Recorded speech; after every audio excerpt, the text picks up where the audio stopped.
One clumsy waitress dismantled Chicago's most dangerous man in exactly 90 seconds. The restaurant went dead silent. Everyone knew a single broken glass in front of Dante Varley was a death warrant. But Aria Bennett was too exhausted and behind on rent to care. Instead of begging on her knees, she challenged the crime boss to his face and accidentally became his greatest weakness. The glass shattered against the marble floor like a gunshot, instantly killing every conversation in Chicago's exclusive dining room. In my clinical work, I look for the exact moment a trauma bond begins. Aria Bennett stood paralyzed, shards glittering around her shoes like diamonds in blood. Across the room sat Dante Varley, a textbook megalomaniacal narcissist who built his empire on psychological terror. He slowly lowered his linen napkin, their eyes locked. From a behavioral standpoint, she should have fled or begged for mercy. Instead, she rolled her eyes, a fascinating display of defiance. If you and I want to understand how an ordinary waitress unraveled a dangerous kingpin, we must study this moment closely. The lesson is simple. Sometimes apathy is our strongest defense. The Riverbend was the kind of environment where silence functioned as currency, and the clink of crystal carried more weight than any shouted threat. Subject Aria had been searched for 3 months, yet her imposter syndrome remained clinically acute every time she tied her black apron. Her autonomic nervous system betrayed her as her hand shook under the tray.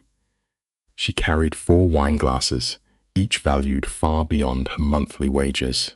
The couple at table 7 had requested the 2015 Burgundy, a vintage requiring 2 managers to authorize its unboxing. "You've got this," she whispered, a self-soothing auditory mechanism. We often tell ourselves lies to survive stressful environments, a simple human habit that rarely stops the inevitable disaster. This self-soothing verbal tick was a childhood mechanism her mother never managed to extinguish. She urged her brain to detach. She tried not to focus on her shoe catching the raised floor tile, or how her flawed motor skills betrayed her. Perhaps it was just the universe exhibiting a sadistic sense of humor. Then the tray tilted. During a traumatic event, cognitive processing often distorts temporal perception. Time stretched out, forcing her to watch her financial stability obliterate in a slow-motion cascade. The expensive crystal tumbled, catching the overhead light before exploding against the marble. The auditory impact ruptured the dining room's manufactured tranquility. Life teaches us a harsh but vital truth. No amount of careful preparation can stop sudden, unyielding chaos. Every patron in the vicinity rotated toward the disturbance. Aria kneeled in a rapidly expanding pool of red wine that perfectly mimicked arterial blood, only to find her line of sight locked with Dante Varley's table. Her file notes she was fully aware of his identity. All of Chicago understood his true nature, regardless of how the press masked his pathological violence behind the title of prominent businessman. Alleged crime ties are often just like gravity, an undeniable force pulling everything down. He occupied the strategic corner booth, a paranoid placement offering total visual command of exits while protecting his back. 3 enforcers flanked his position. They were the physical manifestations of blunt force trauma, men who had entirely severed their own human empathy. These enforcers wore tailored garments that failed to mask their concealed shoulder holsters, their dead eyes tracking the room with predatory automation. But the true psychological anomaly was Dante himself. He did not possess the physical deformity we culturally associate with monsters. His facial symmetry belonged on an ancient coin ellipse, a strong jaw and lips hardened into a sociopathic baseline. He wore his charcoal suit like an armored second skin, and he was staring directly at her. The entire restaurant paralyzed itself in an acute stress response. A kitchen timer shrieked in the background, entirely ignored. Here, Aria retreated into her institutional conditioning, proving that predictable routine is our only true anchor when pure, unfiltered panic begins to take control of the mind. Exhibiting classic displacement behavior, she seized a cloth napkin and began futilely absorbing the massive spill. "I am so sorry," she muttered to the floor, her ego completely deflated by the public humiliation. "I will manage this immediately." Then came the hyper-stressed vocalization of her superior, Robert Sterling. His psychological state was fraying rapidly as he watched his 15-year career potentially disintegrate. Robert operated under strict behavioral compliance. He did not tolerate operational failures, especially not in the direct presence of an apex predator like Varley. "Miss Bennett, stand up." She complied, clutching the soaked linen like a stained flag of surrender. Her uniform was compromised, visually marking her as the absolute focal point of this disaster. The deep red saturation across her abdomen presented a striking visual metaphor for a fatal hemorrhage. Her dermal temperature spiked wildly as blood rushed to her face in acute shame. Robert's facial micro-expressions projected pure hostility. "My office. We will discuss this post-service." In the hierarchical coding of this industry, this was a clear termination protocol. Aria's respiratory rate increased as she prepared to defend her survival, but a highly modulated voice intercepted the confrontation. "Actually, I require a dialogue with her first." Dante emerged from his seating with the terrifying, unhurried biomechanics of a stalking feline. Robert's cognitive dissonance manifested as outright terror. "That is unnecessary, sir," Robert stammered. Dante simply replied, "I am not asking. Let's pause and examine this power dynamic together. You and I." Those words surgically amputated the manager's authority. Robert's jaw clamped shut, his autonomy completely overridden by Dante's sheer sociopathic presence. Dante halted a mere meter from Aria, penetrating her intimate personal space. In this proximity, the physical markers of his violent history were undeniable. The surgical scar bisecting his brow, the terrifying void within his gaze, and the micro-tension in his jaw. Biologically, Aria's amygdala should have triggered a severe submissive response. Yet, exhausted by severe socioeconomic stress, her psychological framework inverted. She bypassed fear and went straight to confrontation. "If you intend to threaten me, accelerate the process. I have tables waiting." The subsequent auditory void was dense enough to induce cardiac arrest. One of Dante's conditioned enforcers advanced, a towering mass of hyper-vigilant aggression. With a fraction of a physical gesture, Dante halted the man's momentum entirely. "What is your designated name?" he inquired, his tone meticulously flat. "You are already aware." "You heard my superior," she countered. "I require the vocalization from your own mouth." She foolishly engaged in sustained eye contact. His gaze was utterly devoid of human warmth, simulating the psychological pressure of staring into a loaded firearm. "Aria Bennett." He processed the phonetic structure slowly, rolling the syllables in his mouth. "Are you stimulated by this as employment?" A violently stifled gasp echoed from somewhere behind her. The sound was likely Robert experiencing a severe cardiovascular event. However, a micro-expression briefly disrupted Dante's sociopathic mask. To an analyst, it strongly resembled genuine amusement. "The general population exhibits high-stress avoidance behaviors in my presence," he noted clinically. "The general population possesses assets of actual value." She fired back impulsively. This lack of impulse control is a fascinating defense mechanism. Her mother had often diagnosed her verbal bluntness as a fatal flaw, and the data supported that hypothesis.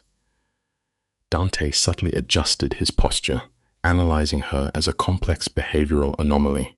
You lack the fear response. I am experiencing acute terror, she clarified. I am merely financially ruined, so I lack the energy required to grovel. Miss Bennet, Robert vocalized, his vocal cords strained by the cortisol flooding his system. Dante deployed that identical, minimal gesture to establish immediate dominance over the environment. What is the financial valuation of the spilled liquid? He interrogated. Arya calculated the destroyed inventory, her internal anxiety spiking. A sum exceeding my quarterly income, $4,000, Robert provided in a submissive whisper. Per unit. She had been transporting two. Arya's psychological state plummeted into despair as she realized that she had effectively incinerated $8,000. Transfer the financial penalty to my personal ledger. Dante commanded smoothly. The entire room collectively expelled their retained oxygen. Robert immediately began to express excessive gratitude. I will consume my meal in the isolated dining sector. Mandate that she personally deliver it. Robert attempted to intervene. Sir, my protocols suggest. Dante's focus snapped to Robert, severing the sentence. The threat was understood without verbalization. Robert swallowed his objections. Survival overriding policy. Affirmative, Mr. Varley. Dante recalibrated his focus onto Arya, his gaze highly analytical. You have 4 minutes. Do not induce a delay. He pivoted, his enforcers restructuring into a defensive perimeter, moving with the gravitational pull of a dark star. They vanished behind a restricted access portal. Arya remained paralyzed in the epicenter of her failure, trying to process the psychological data. Robert violently gripped her arm. What exactly was that interaction? We have all witnessed moments where the brain shuts down under pressure, haven't we? You possess no data, Robert hissed. You communicated with the apex predator of this city as if he were a standard consumer dissatisfied with his meal. Arya articulated her simple response. My nervous system panicked. Robert forcibly re-regulated his breathing to regain executive function. Sanitize your presentation, requisition, and unsoiled uniform. Upon delivery, you will adopt a submissive facial expression. You will remain mute, and you will evacuate immediately. Do you comprehend? Arya's anxiety spiked. What is his ultimate objective? I remain completely ignorant, and I prefer that state. If you trigger his pathological hostility, absolutely no one can shield you. Let us begin our examination with the environment, a classic isolation tactic. The restaurant's private room served as the perfect clinical enclosure. The subject, Arya, ascended the staircase experiencing acute nervous system arousal, tachycardia, severe anxiety. She exhibited the grooming behaviors of prey, attempting to placate a threat.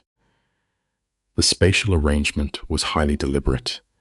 Dante positioned himself facing the entrance, a textbook display of spatial dominance utilizing the Chicago skyline to magnify his perceived power.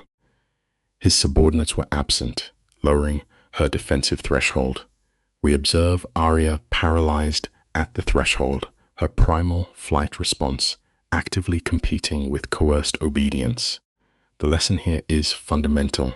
When your instincts scream at you to flee a room, you must listen before the door closes behind you. Notice the immediate imposition of micro-commands. Close the door. Bring the food. Sit down. This is foundational compliance training used by megalomaniacs to establish unilateral control. As Arya severed her escape route, the click of the latch acted as a trigger for entrapment. Her tremorous hands betrayed profound physiological distress. When Dante instructed her to sit, he systematically dismantled her professional boundaries. She clung to the established social script of a waitress, but Dante forcefully rewrote the paradigm.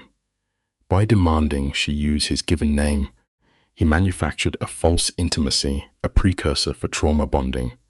It serves as a grim reminder.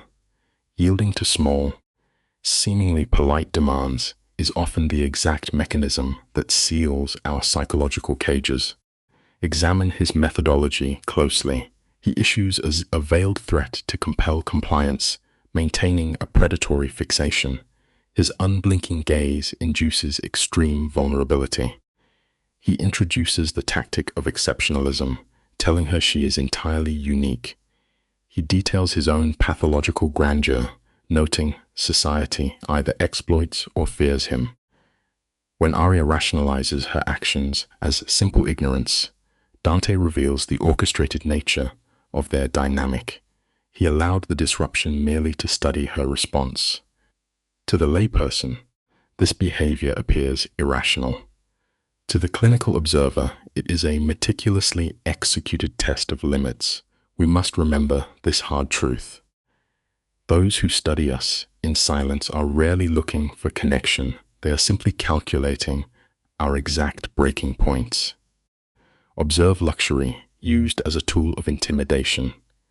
The expensive wine reinforces his absolute superiority. He demands personal disclosure without a reciprocal rationale, highlighting their power imbalance. Fatigue and acute stress have eroded Aria's defensive filters. She openly vocalizes her low self-worth, identifying as a failed artist. This self-deprecation is an unconscious defense mechanism, attempting to make herself unappealing to a threat. Yet, Dante instantly weaponizes this vulnerability.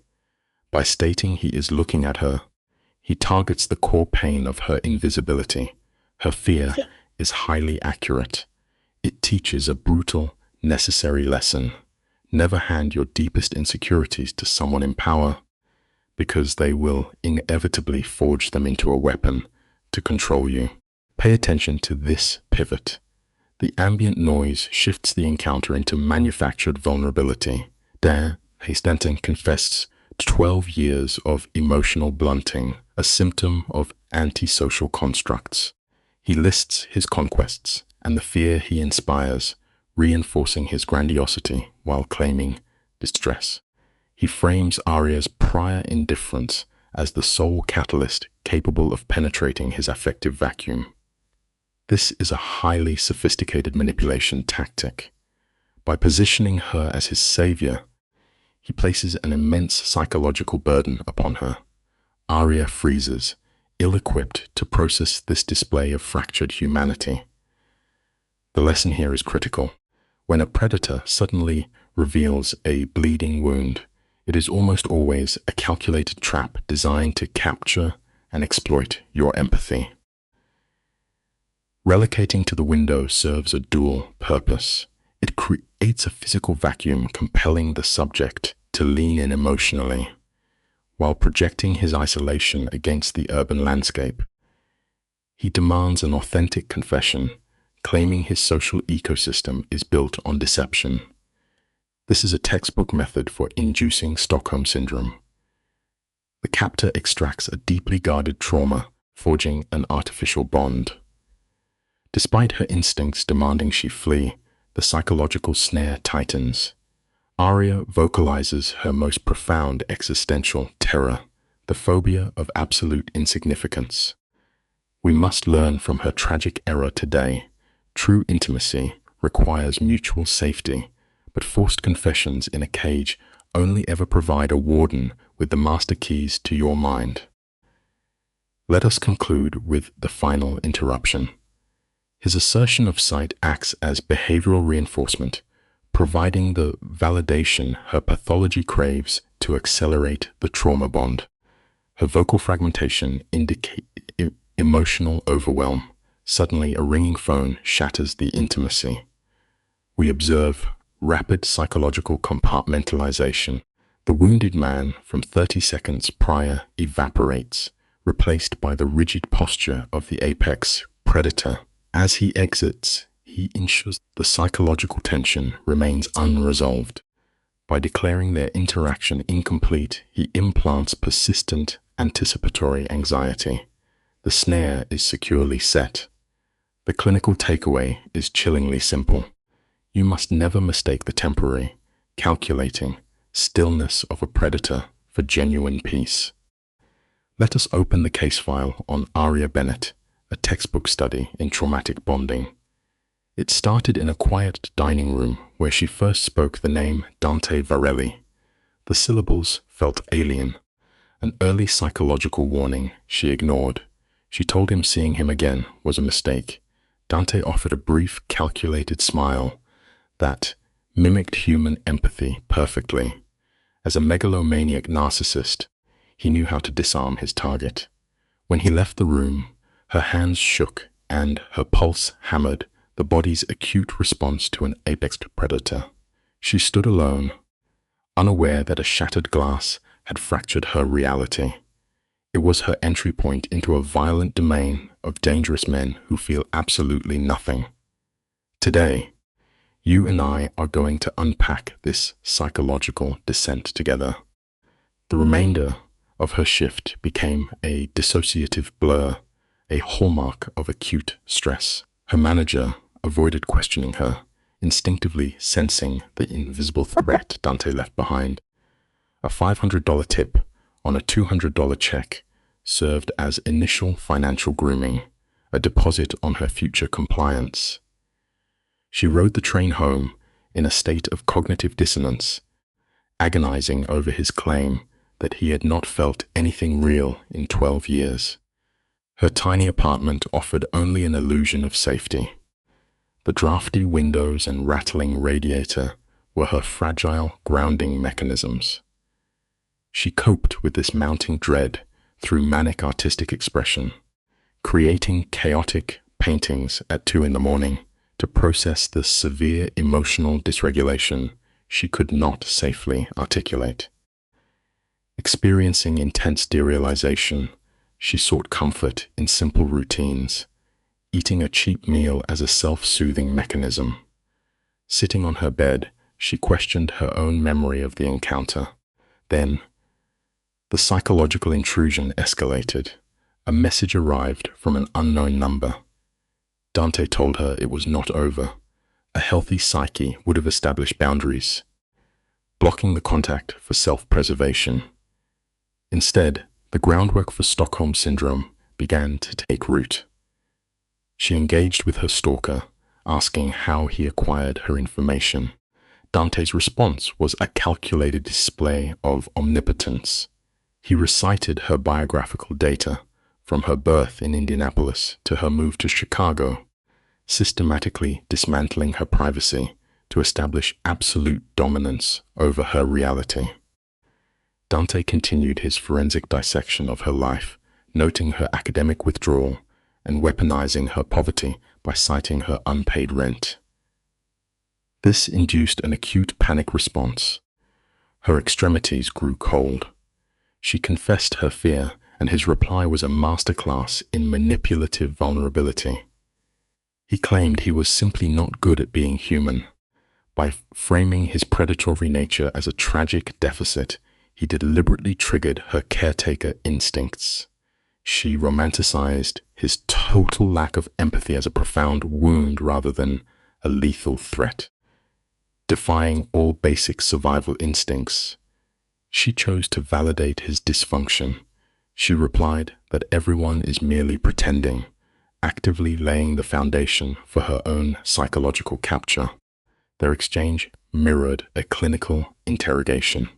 He requested a meeting, triggering her internal threat detection.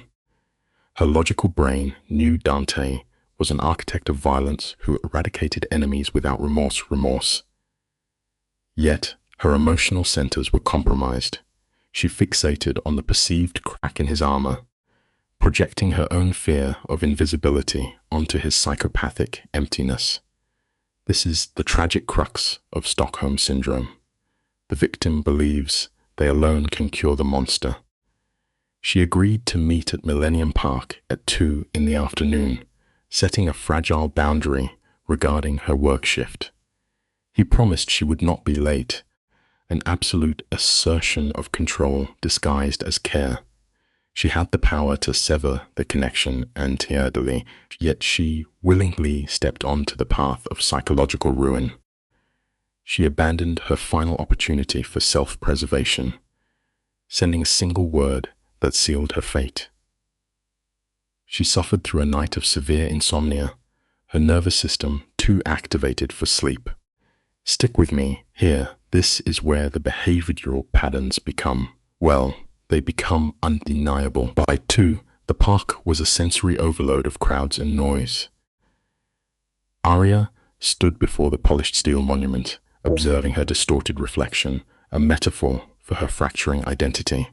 In life, we often try to mask our deepest vulnerabilities with superficial choices. She exhibited obsessive behaviors before leaving, changing clothes multiple times to manage her anxiety. She selected worn denim and a heavy jacket, crafting a subconscious armor against the manipulation she was about to endure. She experienced profound cognitive dissonance about their meeting. When Dante spoke, she showed an exaggerated startle response. He maintained a calculated distance, wearing dark sunglasses despite the overcast sky. These are dominance displays designed to mask his microexpression and project absolute superiority. Their dialogue centered on the unreliability of human promises, a concept a megalomaniac exploits intimately. Then he deployed his most devastating psychological weapon, manufactured vulnerability. Removing his glasses, he presented a flawless facade of nervousness. True predators know exactly what their target needs to see. By feigning genuine anxiety, he convinced his victim to walk willingly beside him, guiding her steadily into the isolating labyrinth of the public gardens. You and I are watching a masterclass in psychological manipulation. Dante maintained a calculated physical distance, an overt display of restraint designed to make the prey feel completely safe. When he demanded to know about her art, he was hunting for her emotional baseline. Aria considered deception a natural defense mechanism, but the megalomaniacal narcissist exerts a gravity that demands compliance. She confessed that she paints to survive the sensory overload of her reality, creating chaotic messes of color when the world becomes intolerable. By extracting this deeply personal admission, Dante bypassed her outer defenses. The life lesson here is chillingly simple. The moment we confess our survival mechanisms to a predator, we hand them the blueprint to our cage. Aria admitted her art erased her feelings of invisibility. Notice how quickly Dante seized upon this vulnerability. He anchored them in an isolated area of the park, away from the crowd. He commanded her to take him to her apartment. Her initial reaction was rational. She correctly identified the danger of a waitress inviting a known syndicate boss into her sanctuary. Yet, he stepped closer, invading her space to establish physical dominance. He claimed he had not felt alive in 12 long years, using manufactured vulnerability as a hook. She recognized the threat, verbalizing that he was extremely dangerous and that she should run. We often see this tragic human flaw, hearing the alarm bells ringing clearly, but choosing to stay inside the burning house anyway. The predator tested his control. He reached out slowly, offering a false window to escape before touching her cheek. His touch was deliberately gentle to create cognitive dissonance. He told her she would not run, subtly stripping her autonomy. Aria demanded one true confession. Instead of leaving, Dante deployed the ultimate weapon of the megalomaniacal narcissist, the illusion of a tortured soul. He claimed he was tired of being a monster, stating that her gaze briefly made him feel like a normal man again. The raw confession hung heavy in the space between them. He presented himself as a beast begging for redemption. Empathy is a truly beautiful human trait, but we must remember that when it is offered to those entirely devoid of a conscience, it becomes our most fatal weakness. She surrendered, whispering her compliance. Once inside her apartment, the spatial dynamics shifted. Dante did not merely occupy the small room, he consumed it. Dominant personalities frequently distort the gravity of a confined space, forcing victims to orient around them. He stood in the center, absorbing the chaotic explosions of crimson, gold, and violent purples on her canvases. He clinically assessed her psychological state through her art, noting the intense anger in the stark black strokes. He validated her trauma by calling the paintings honest, by praising her darkest emotions. He positioned himself as the only person capable of understanding her hidden pain. Predators do not just seek our light, they actively study the shadows where we hide. Dante continued his psychological dismantling. He praised her lack of pretense, claiming she did not wear masks like everyone else. He framed her honesty as a rare commodity. In the study of Stockholm Syndrome, this is the idealization phase. The captor elevates the victim, making them feel uniquely special. He crossed the room rapidly, using his radiating body heat and sensory overload to bypass her rational thought. He declared she was the first real thing he had encountered in over a decade. Aria felt her internal defenses shatter. She tried to deny her significance, verbally acknowledging the extreme danger of his presence. We must understand that when a profoundly isolated person priest is finally made to feel truly seen, all logic and basic self-preservation simply dissolve. The trap was already springing shut. The megalomaniac perfectly articulated her internal warnings, validating her fear while demanding she ignore it. He brushed her cheekbone, pleading for a temporary reprieve from his monstrous nature. Clinically speaking, Aria should have established a firm boundary to protect her life. Instead, the intoxicating cocktail of fear and induced empathy completely overwhelmed her nervous system. She rose on her toes and initiated the kiss. What began as a tentative inquiry devolved into a hungry confirmation of her capture. He wrapped his arms around her, physically securing his new psychological asset. When they broke apart, Dante correctly noted that this union would complicate everything. True manipulation is achieved not when the cage is locked from the outside, but when the prisoner is convinced to willingly swallow the only key. You and I are witnessing the exact moment the trauma bond solidifies. Dante explicitly refused to guarantee her safety, describing his world as unforgiving.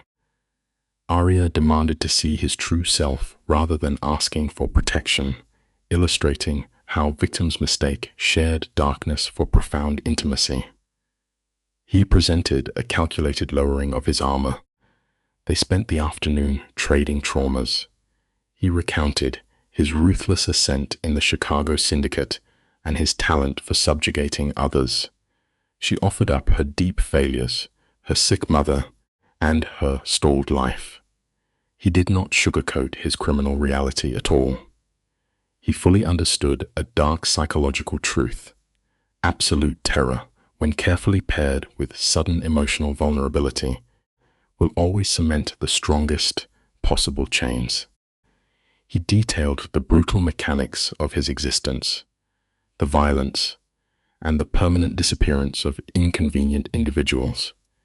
He framed his sociopathic detachment as a tragic necessity, claiming he had become so untouchable he forgot how to be touched.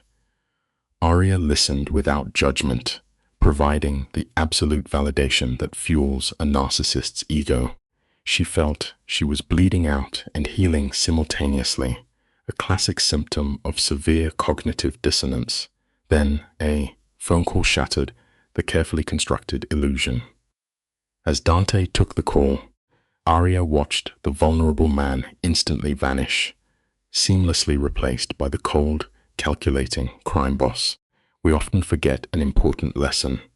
A predator's softer side is never a true redemption arc.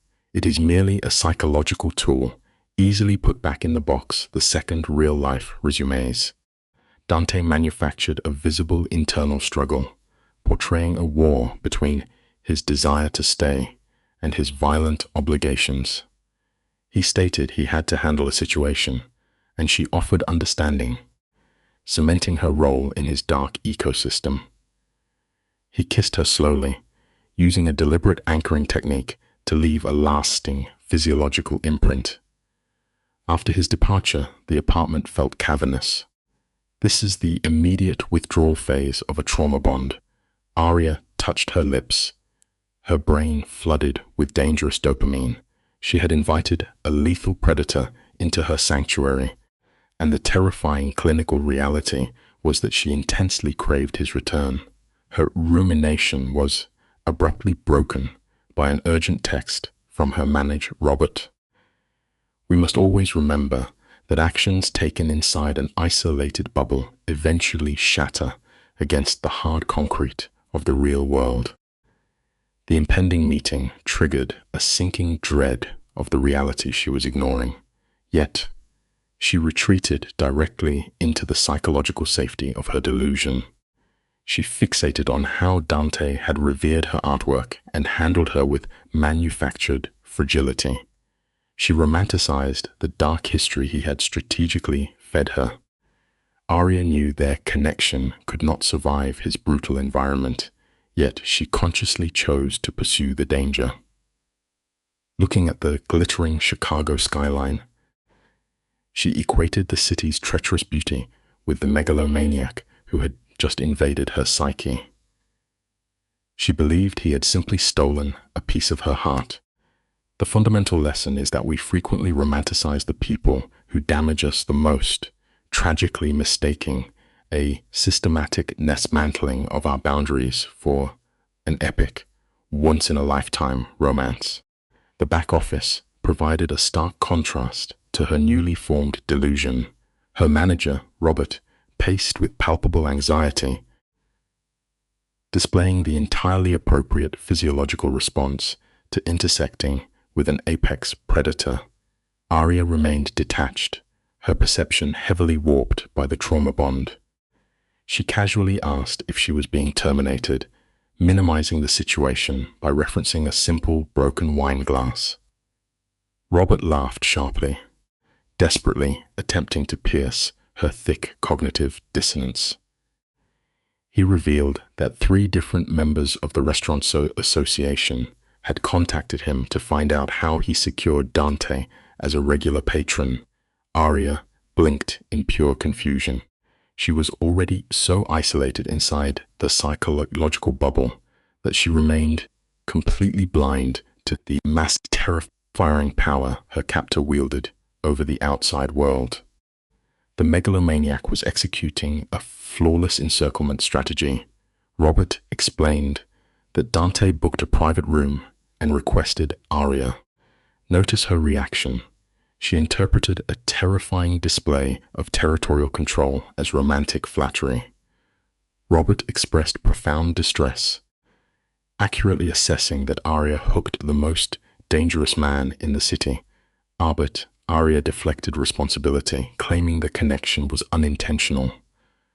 Robert was paralyzed by a classic double bind: allow the interaction and risk catastrophic fallout, or refuse and invite immediate destruction. Arya quietly accepted the dangerous assignment.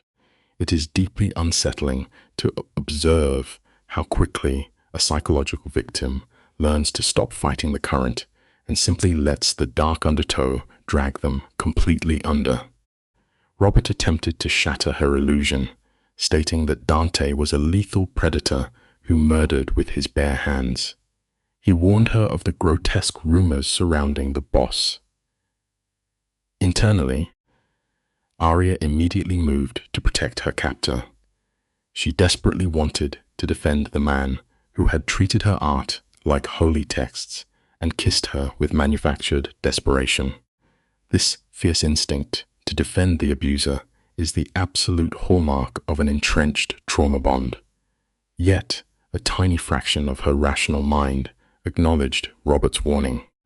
She had only witnessed a carefully curated sliver of the megalomaniac. It is a crucial lesson in human behavior. Predators never show you their sharpest teeth when they're still actively trying to convince you to step willingly inside their cage. She promised to be careful, a hollow lie. The compulsion to connect with her captor overwhelmed her.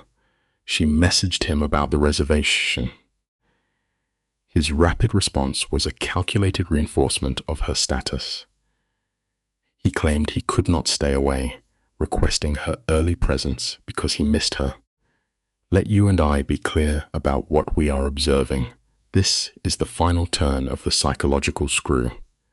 By convincing Aria that she alone unlocked his dormant humanity, the narcissist secured her blind devotion.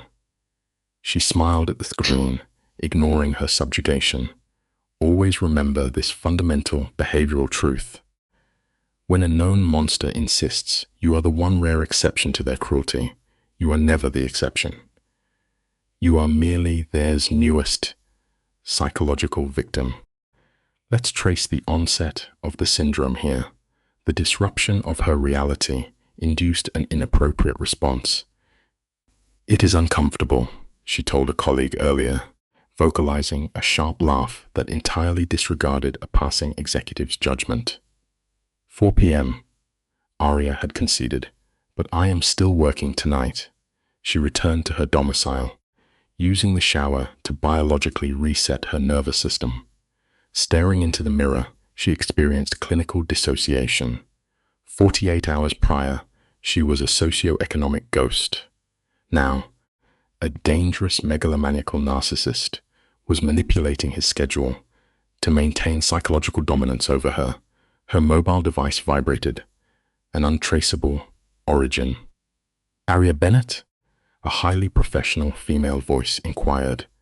"My designation is Victoria Cross. Today, you and I are going to unpack a classic case of trauma bonding, beginning with the subject, Aria." The catalyst arrived via a phone call from a Chicago Tribune reporter, asking about her ties to Dante Varelli. Clinically speaking, we see her autonomic nervous system react instantly, her blood turning to ice. She exhibited the initial denial phase, claiming no relationship, but the reporter pushed, citing Dante's highly unusual visit to her apartment. When the journalist warned her of Dante's dangerous nature, Aria terminated the call. We observe acute paranoia setting in as unknown numbers flooded her phone, culminating in a text from the predator himself. The web was already tightening. Let's analyze Dante's text message, directing her to ignore outside calls and insisting he is handling the situation. This is textbook behavior for a megalomaniac narcissist. By positioning himself as her sole protector, he actively constructs an environment of predatory isolation. Aria sought psychological reassurance, but instead experienced the physiological dread of being thrust into his paranoid reality, a space devoid of privacy. It is precisely in this vulnerable, hypervigilant state that a familiar stimulus pierced the tension. Her phone rang with a recognized number. It was her mother, whose voice immediately transmitted a volatile mixture of maternal fury and desperate panic. The maternal intervention phase is fascinating to observe. Her mother had intercepted the media tremors and demanded an explanation for Aria's association with a known organized crime figure. Aria instinctively utilized minimization, claiming the relationship was purely transactional, just a server and a patron. But her mother accurately diagnosed the pathology at play. She pleaded with her daughter, warning her that men with this specific antisocial profile do not experience love in the normative sense. They consume their targets. They drain the emotional reservoir until nothing remains but an empty vessel. It is a universal truth we often ignore. Predators do not nurture, they merely feed. We must pay close attention to Arya's internal cognitive dissonance here. She assured her mother she understood the danger, yet her own voice betrayed a profound self-deception. Disconnecting the call, she sat surrounded by her own artwork. Through her shifting psychological lens, these paintings transformed from simple expressions of artistic isolation into glaring subconscious warnings. As she commuted to the restaurant, acute hypervigilance took hold. She analyzed every commuter, a man reading, a woman texting, as potential surveillance. The metallic taste of paranoia flooded her senses. By the time she arrived at the quiet Riverbend establishment, her baseline anxiety was fully elevated. Now, let us examine their physical convergence. Arya ascended to the private dining room, her heart rate severely elevated. She found Dante positioned by the window, exhibiting a calculated physical disarmament. Suit jacket removed, sleeves rolled to expose a Latin tattoo. This deliberate shedding of corporate armor is designed to project intimacy. He noted her early arrival with an air of expected triumph. When she desperately questioned how the media breached their secrecy, his explanation was deeply clinical. An opportunistic photographer in the park. Notice how he subtly shifts the blame to external forces, acknowledging he could not suppress every leak, effectively trapping her in his reality. Come with me. We're about to uncover how the megalomaniac narcissist perfectly hooks his prey. When Arya realized the impossibility of controlling the narrative, she exhibited flight responses, suggesting this association was a mistake. In 3 deliberate strides, Dante invaded her personal space, using physical touch to ground her panic. Then, he deployed the ultimate psychological weapon, weaponized vulnerability. He claimed he had spent 12 years in perfect, untouchable isolation, slowly dying inside until her mundane mistake, dropping a glass, suddenly humanized him. By framing her as his unique savior, he forcefully anchored her emerging Stockholm Syndrome into a deeply romanticized narrative. The manipulation here is truly masterful. Dante did not deny the danger. Instead, he reframed the chaos, the reporters, the maternal panic, as a necessary tax for emotional salvation.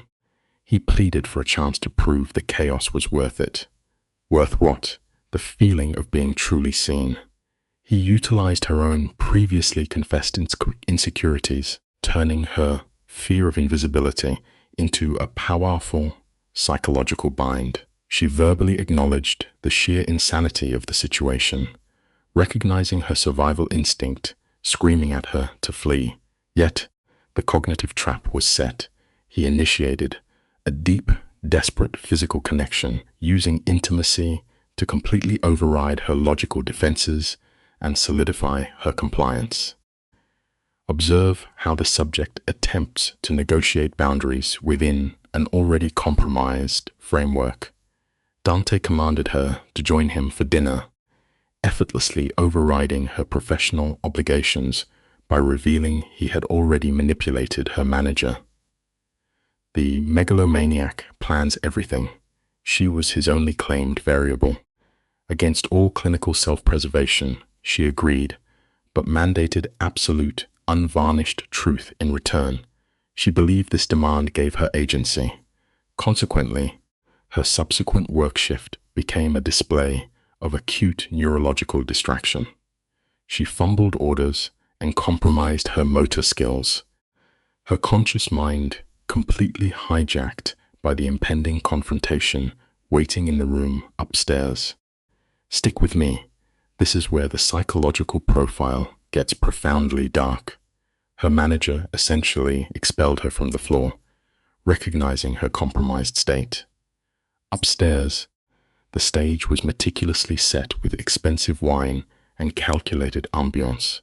When Arya initiated her demand for absolute truth, she aimed for the most jarring metric possible: his kill count.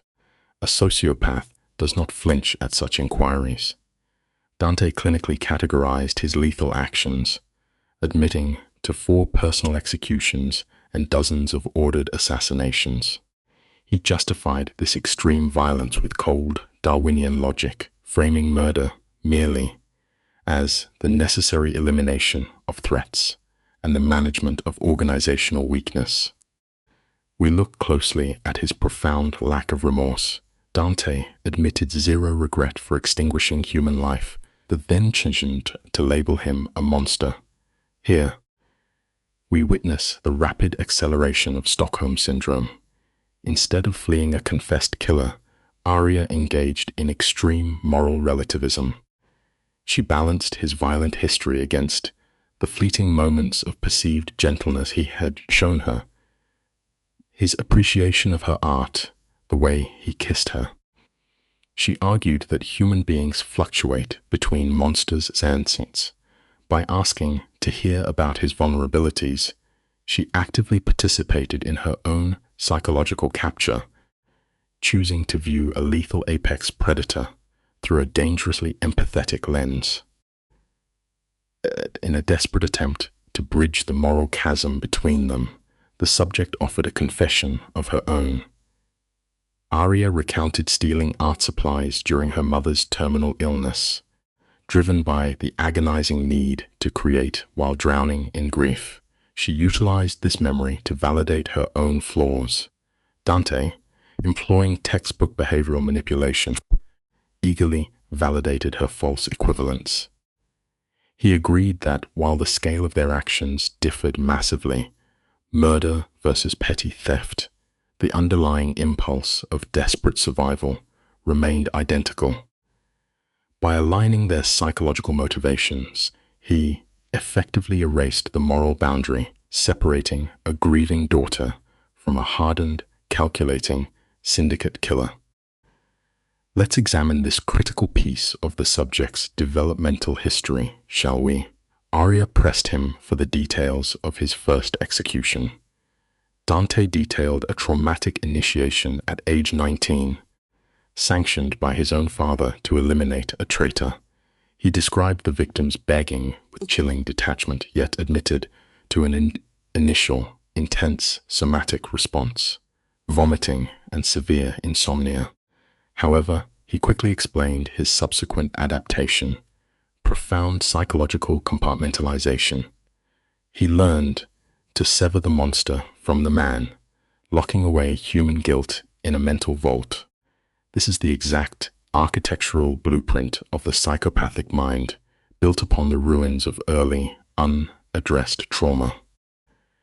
This precise moment is where the psychological point of no return occurs. Arya noted that he was finally opening that vault of suppressed guilt for her. By framing herself as the key to his locked humanity, her Stockholm Syndrome fully crystallized into a romanticized savior complex. She physically reached out, intertwining her fingers with those of a confessed murderer. She openly questioned her own sanity, asking if she could truly love a killer. Dante offered no false assurances. He openly acknowledged the high probability of her destruction. Yet his grip tightened. He craved the emotional sensation she provided, effectively anchoring both in a dangerously volatile, codependent trauma bond. Let us examine the precise moment the trauma bond cements itself. A healthy mind would have recognized the threat, pulled away, and run. But Arya did the opposite. She walked around the table and initiated a kiss fueled by desperation. It was a hungry, fatalistic connection, driven by the subconscious knowledge that their reality was entirely unsustainable. When they finally broke apart, Dante deployed a classic isolation tactic. Pressing his forehead to hers, he whispered a request for her to stay the night. Not at his known penthouse, but his hidden residence. The megalomaniac narcissist offers a false intimacy, a secret world, just for the two of them. Aria's response was predictable. She just wanted to wake up next to him once. The lesson here is simple. Never let deep loneliness rewrite your basic survival instincts. Every neurological alarm bell in her prefrontal cortex was screaming for her to flee.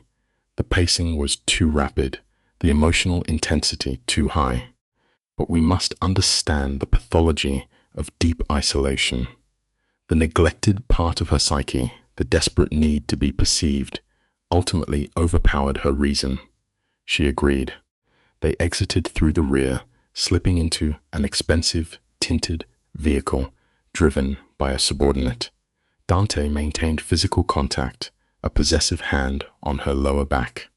As they drove north into Lincoln Park, the environment shifted to quiet, old wealth. The brownstone they arrived at was understated. Inside, the environment contradicted his dangerous persona entirely. It is a common deception. When we ignore our inner alarms for the sake of feeling wanted, we willingly lock ourselves inside the predator's cage. The interior presented a carefully curated illusion of normalcy. Hardwood flooring, exposed brick, and furniture selected for actual comfort. There were read books and a functioning kitchen. When she questioned this domestic setup, Dante explained the penthouse was merely a stage for his public image. This was his actual home. Then, he deployed the ultimate narcissistic hook.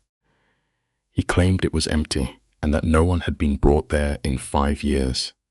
By elevating her above all others, he weaponized her need to feel special. Because she was real, he claimed, he could stop performing. As she absorbed this space, she stopped before a striking piece of art. If there is a takeaway for you and I to remember, it is this. A dangerous man's vulnerability is often just a different kind of behavioral mask. She identified the painting as a Rothko, a detail from her abandoned art studies. The canvas was violently slashed with red and black. It was worth millions. She felt drawn to it, diagnosing the piece as chaotic and angry, yet possessing an underlying structure. Control, masking violence. A perfect psychological mirror of the man standing behind her. He stood close enough to project his physical dominance without initiating touch. When she turned, he demanded she reveal her true self, stripped of her own performance. Following a prolonged, calculating stare, he led her to the bedroom. The ensuing physical intimacy was starkly different from their previous encounters. It was methodical, slow, and devastatingly tender.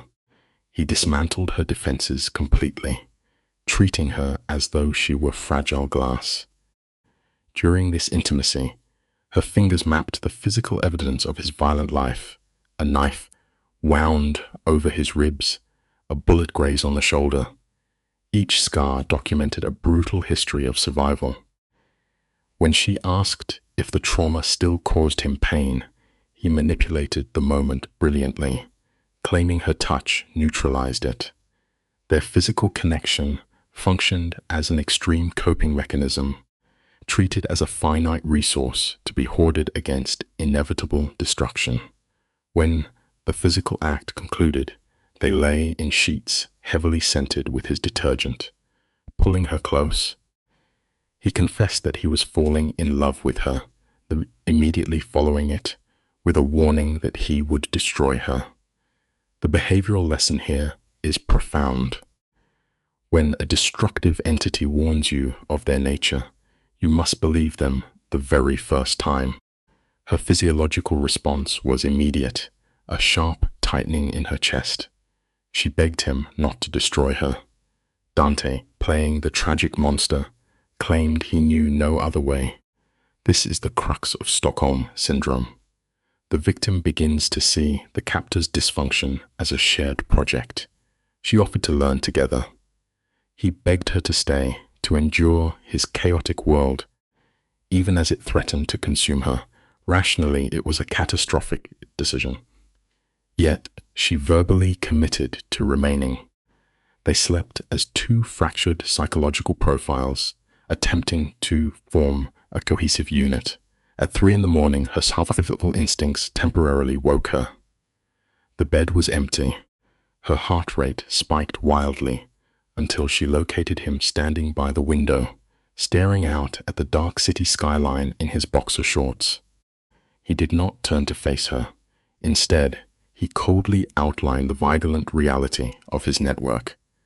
He explained his adversaries would use her as a pawn, inflicting pain upon her simply to watch him suffer. When she naively claimed to understand, his demeanor hardened. He introduced the specific threat variable, Viktor Koklov, a Russian competitor who had spent 2 years attempting to usurp his territory. He described Klov as a creative, ruthless sociopath. If this rival discovered her, he would abduct her, torture her systematically, and mail Dante the physical evidence. The graphic imagery induced severe nausea in her. She offered a pathetic compromise of being careful, but in a predator's world, visibility equals vulnerability. You and I both know that once you step into the dark, you cannot simply hide. Dante dismantled any remaining romantic illusions. He stated unequivocally that there would be no guaranteed positive outcome, only survival, fragile hope, and the high probability of her violent death. In response, Aria exhibited the classic rationalization of the chronically unseen. She approached him, demanding eye contact.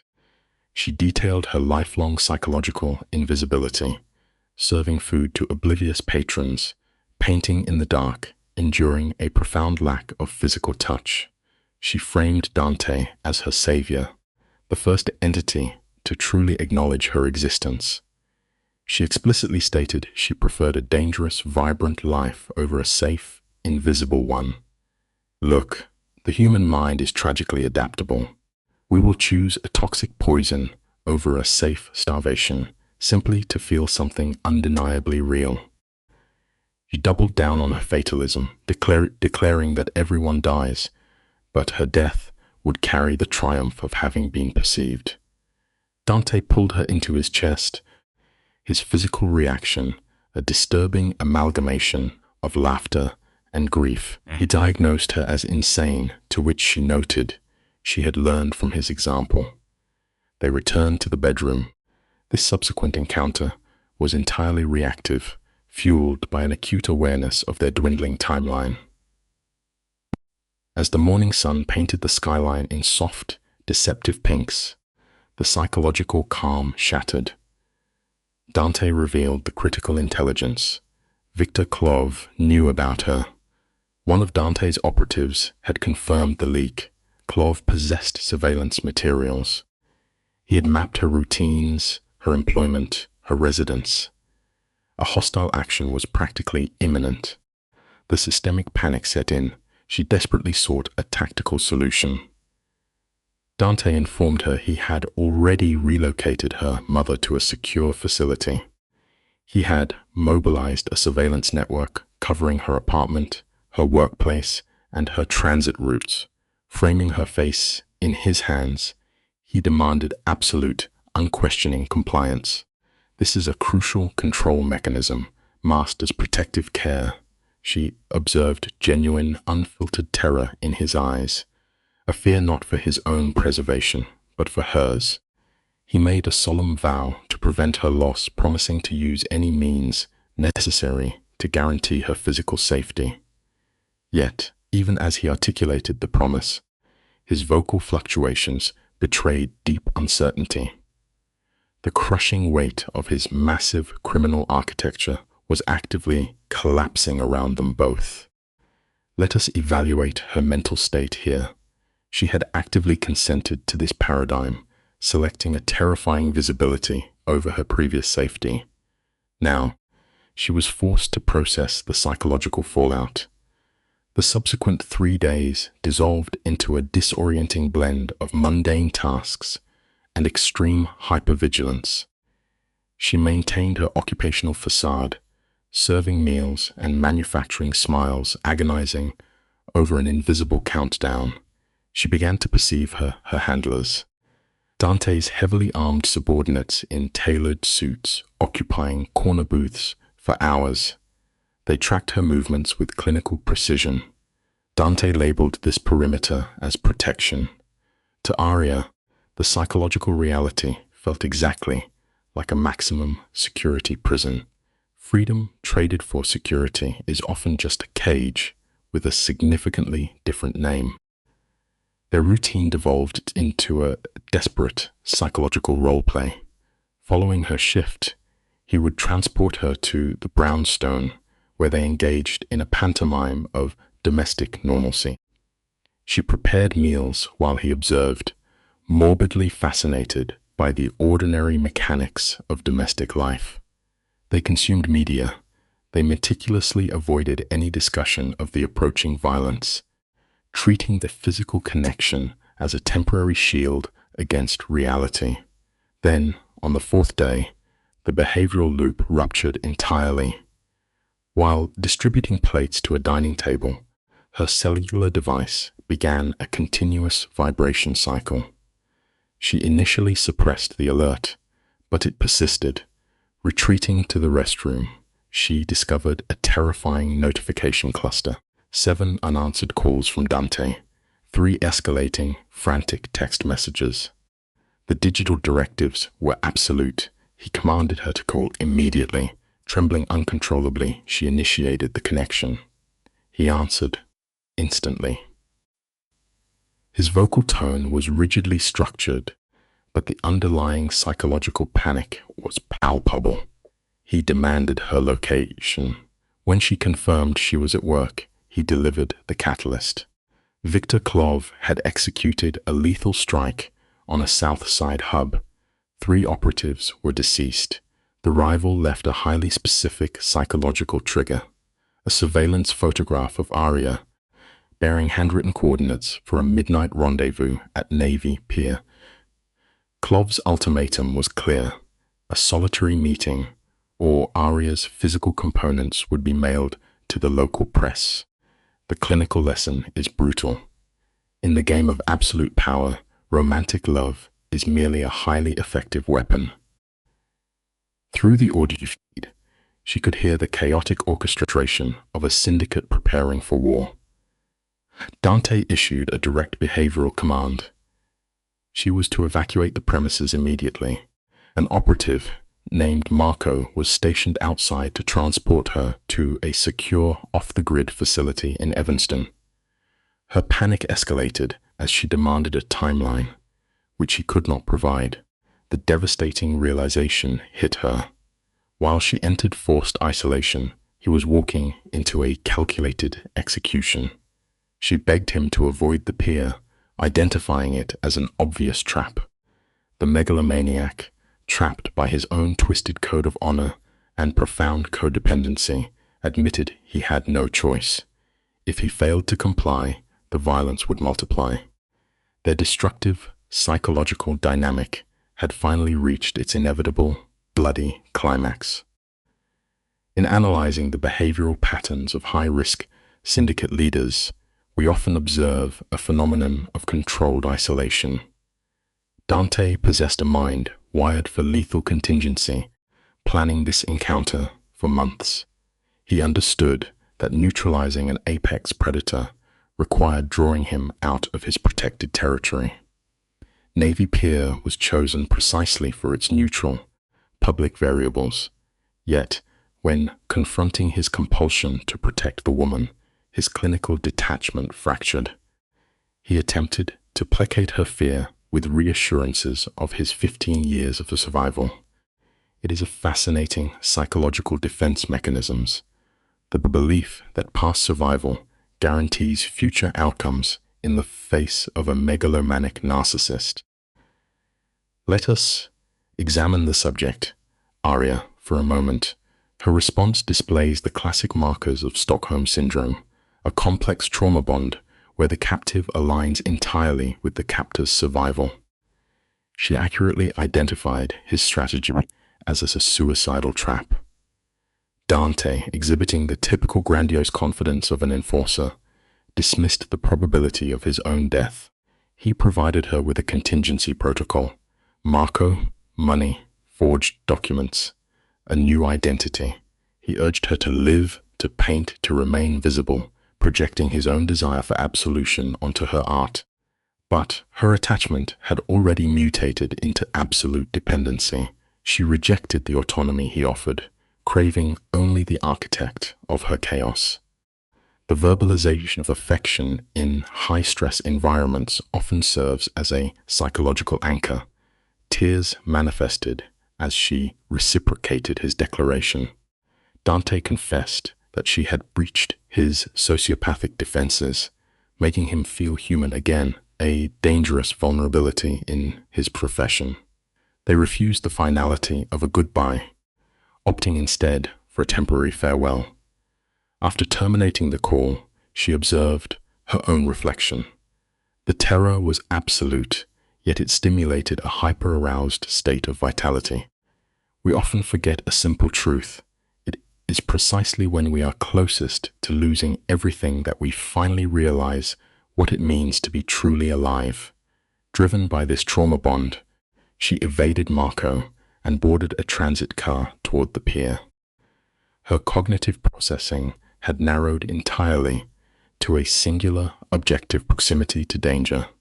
If Dante operated under the delusion that she would remain dormant in a designated safe house, he severely underestimated the depth of her psychological entanglement. The transit system carried her past civilians existing in ordinary, regulated realities, completely ignorant of the violence looming over their recreational spaces. Her cellular device activated repeatedly. First Marco, then Dante. She severed the connection. By 11 p.m., Navy Pier was largely abandoned. She navigated past the uniformed security personnel with a dissociated calm, her physiological fear responses entirely suppressed by the obsessive compulsion to intervene. Operating purely on adrenaline and spatial memory, she located a maintenance access point retained from a past academic excursion. She ascended oxidized staircases, breaching restricted zones until she reached a suspended observation deck above the primary concourse. Her vantage point provided total environmental awareness. The inactive observation wheel, the structural shadows, the entry vectors. Midnight approached, bringing a dense atmospheric shift off the lake water, severely reducing visibility. Despite extreme discomfort and muscular fatigue, she maintained absolute physical rigidity. This is the endurance of a mind fixated. Finally, the target of her obsession materialized in the mist below.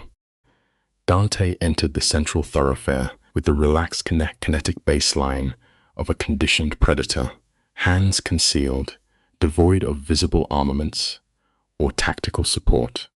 It was a calculated display of invulnerability. Immediately, the environmental trap closed. 6 armed operatives materialized from the perimeter, severing all routes of egress. At the epicenter stood Victor Klov, a man in his mid-50s possessing the rigid, affectless demeanor of a seasoned sociopath. He carried himself with the pathological entitlement characteristic of a megalomaniac narcissist. Through the damp acoustic suppression of the fog, Victor's auditory taunt reached the upper deck, mockingly labeling his adversary as entirely predictable. Victor communicated with heavy, deliberate enunciation, weaponizing his capability to assert dominance. When he inquired about the girl's location, Dante maintained his deception of absolute security. However, Narcissists derive their primary gratification from dismantling their opponent's reality. Victor produced a physical artifact to shatter Dante's illusion, a small architectural canvas. It was a piece of Aria's artwork, extracted directly from her private residence. This physical evidence served as a profound psychological strike by casually mentioning the visit his operatives made to her sanctuary. Victor demonstrated that the perimeter had already been breached. The violation of her safe space was clinically precise. You and I must recognize the precise moment a psychopath isolates an opponent's fatal flaw. Victor identified that the territories and physical assets were meaningless. True destruction requires the systematic annihilation of emotional anchors. He openly mocked Dante's newfound capacity for human attachment, labeling the waitress as a critical liability. The physiological response in Dante was immediate, a microscopic shift in posture that signaled terminal intent. The armed operatives elevated their ballistics. Dante exhibited zero defensive posturing. The chilling realization materialized within Aria's observing mind. Her captor had not arrived to negotiate or conquer. He had consciously selected this location for his own execution. The sudden disruption of an execution scenario requires chaotic intervention. Bypassing all logical risk assessment, she seized a heavy metallic fragment and propelled it toward the primary electrical terminal 20 feet away. The resulting kinetic impact triggered a cascade of systemic failures. Sirens activated. High-intensity floodlights illuminated the sector. The sudden sensory overload fractured the syndicate's tactical formation, causing the operatives to scatter. Victor retreated into the vapor, vocally enraged. In the immediate aftermath, Dante's ocular focus snapped directly to her elevated position. His facial micro-expressions rapidly cycled from profound shock to aggressive hostility before he initiated an immediate tactical withdrawal. She descended the structural framework in a state of hyper-arousal, respiratory rate dangerously elevated, hands abraded by the rusted metal. Bursting through the egress point, she forcefully collided with Dante. He immediately subjected her to a violent verbal interrogation, completely destabilized by her presence. Her justification of preserving his life was met with extreme resistance. The surrounding environment was rapidly deteriorating into chaos as security personnel mobilized. Recognizing the narrowing window of escape, Dante physically secured her arm, forcing their rapid extraction through the service corridor. They breached the exterior perimeter just as Marco arrived in a black transport vehicle, facilitating their immediate, chaotic extraction. Complete silence dominated the vehicle's interior for 60 seconds as they fled the perimeter. Dante then initiated a psychological confrontation. He articulated the reality of his strategy, a premeditated, suicidal act designed to achieve proximity to Victor, sacrificing his own existence to neutralize the threat against her. His neurological state was highly agitated. In response, Aria demonstrated a remarkable resistance to traditional victimhood.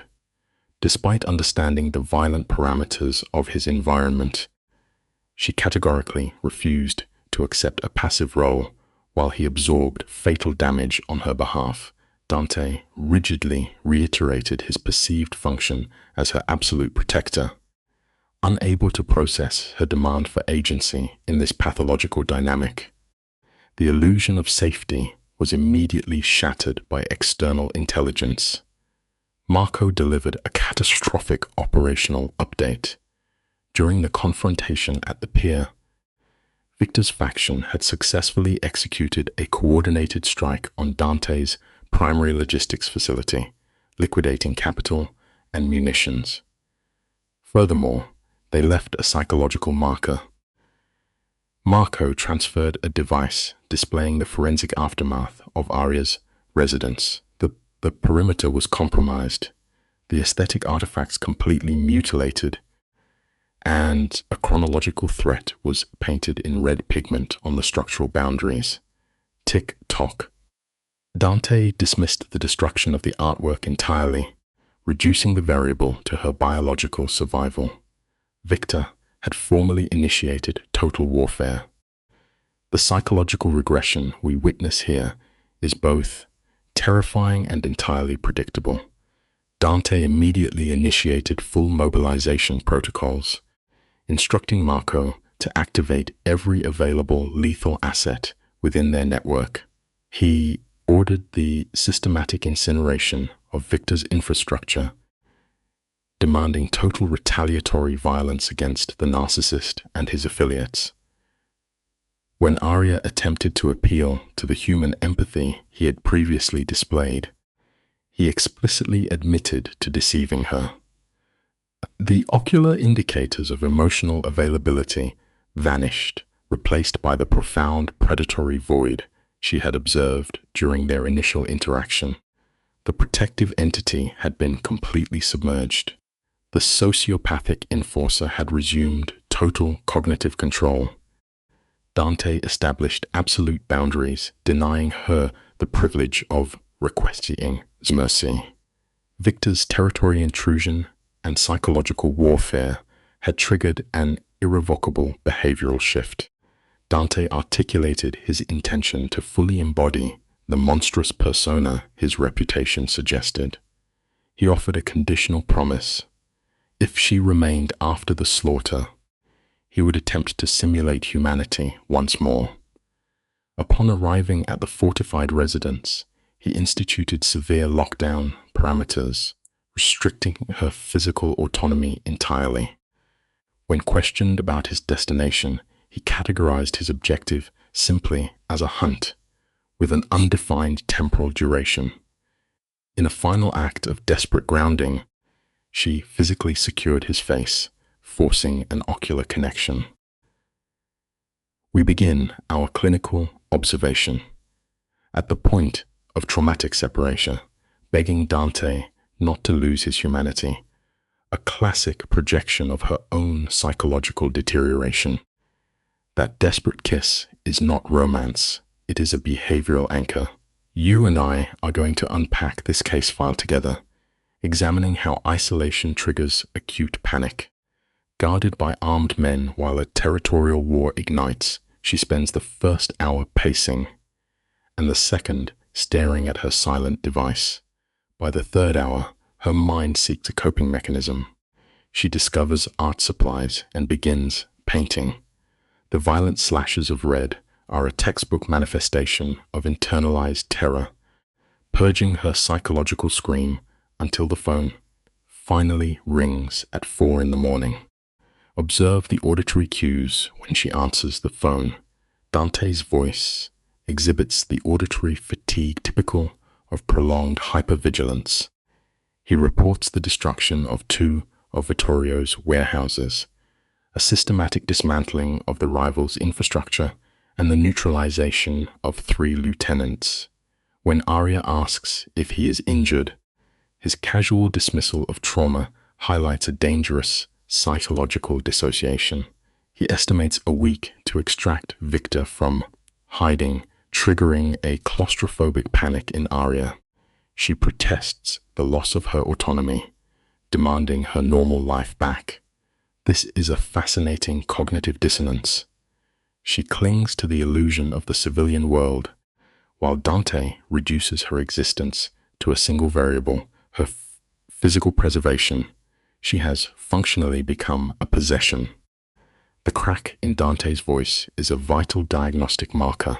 Pleading indicates severe emotional vulnerability in a man accustomed to absolute control. He frames her survival as a personal favor, shifting the psychological burden onto her. Aria's compliance clearly indicates Stockholm Syndrome taking root. She overrides her own need for autonomy to soothe her captor-protector. She demands he return, forbidding him from playing the martyr. Admitting he is no hero shows a rare moment of clinical self-awareness. When the connection terminates, she stares at her canvas.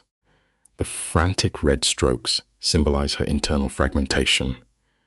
Behaviorally speaking, the ensuing 5 days of isolated confinement will only serve to aggressively accelerate her dangerous emotional dependency. Let's consider the effects of sensory deprivation. Arya is suspended in psychological limbo, experiencing the world strictly through the reinforced glass of a gilded cage. Marco acts as her warden, delivering rations and sanitized updates. The civilian media incorrectly diagnoses the violence as a simple gang war, citing bodies in the river and burning buildings. Law enforcement offers empty rhetoric, while the true power struggle rages unchecked. Dante's nightly phone calls become her only tether to reality, though they are steadily deteriorating. His auditory cues reveal a rapid descent into predatory behavior. Arya recognizes this regression. The man she initially bonded with is actively mutating back into a sociopathic entity, consumed entirely by the brutal mechanics of fear and dominance. Day 6 introduces a primary psychological catalyst. Marco's grim demeanor signals a major shift in operational parameters. They have located Vittorio, the megalomaniac narcissist orchestrating this chaos. Fortified in an Indiana warehouse, he is entrenched with 20 operatives and provisions to survive for months. Vittorio's defensive posture is textbook paranoia, limited access points, and sniper overwatch. A direct assault carries an unacceptably high mortality probability. This forces Marco to present a horrifying new variable. Dante is allegedly considering a tactical exchange to mitigate these losses. The proposed currency is Arya herself. Vittorio has agreed to a summit on neutral ground. If she is surrendered, he will withdraw entirely. Notice her physiological reaction as her reality fractures. The ultimatum is a classic narcissistic coercion tactic. Vittorio threatens total systemic annihilation, every asset and associate completely eradicated. When Arya experiences the physical collapse of sitting down heavily, it is a neurological response to profound betrayal trauma. She attempts to rationalize, stating Dante would never commodify her. Marco's stoicism is clinically significant. He forces her to confront the objective reality of the syndicate's collapse. The financial and human attrition is simply unsustainable. Allies are severing ties to avoid collateral damage. Arya misinterprets this as Dante trading her to save his empire. In reality, Marco suggests a far more twisted logic. Dante might surrender her to his enemy purely to guarantee her ongoing biological survival. You and I have probably both made the mistake of assuming rationality in highly irrational systems. Marco articulates the core vulnerability. Vittorio has correctly identified Arya as Dante's psychological pressure point. The narcissist will exploit this lever until the breaking point is reached. Arya deduces the implicit suggestion. She must self-eliminate as a variable. She moves to the window, physically distancing herself while observing the macroscopic world of normal human functioning. She recognizes her absolute alienation from polite society. When she clinically inquires about the parameters of her own captivity, Marco provides a grim prognosis. Vittorio would utilize her as a living bargaining chip, maintaining her biological functions, strictly to ensure Dante's ongoing compliance. If she declines a sacrifice, the mortality rate will exponentially increase, leading to the likely termination of both alpha figures. Confronted with this binary choice, Arya's reasoning is heavily influenced by Stockholm Syndrome. She recalls the validation Dante provided and his confession of 12 years of emotional numbness, a textbook technique captors use to elicit sympathy. She weaponizes her idealized perception of his omnipotence, declaring Dante must invent an alternative solution because accepting defeat contradicts his psychological profile. However, the moment she is isolated again, her trauma-induced impulsivity takes over. She extracts the contact data for Vittorio himself, initiating direct engagement. This is an extreme manifestation of a deeply flawed hero complex. The connection establishes after 3 rings, met with the chilling, flat affect characteristic of a high-functioning sociopath. Vittorio feigns ignorance, then attempts to demean her with a class-based identifier, the waitress. He clinically categorizes her action as courageous or idiotic. Aria proposes a sterile rendezvous devoid of external variables. She correctly diagnoses his primary motivation, the psychological devastation of his rival, and offers herself as the mechanism for that pain. Notice her desperate attempt to assert control. She insists she will not be a pawn, demanding autonomy over her surrender.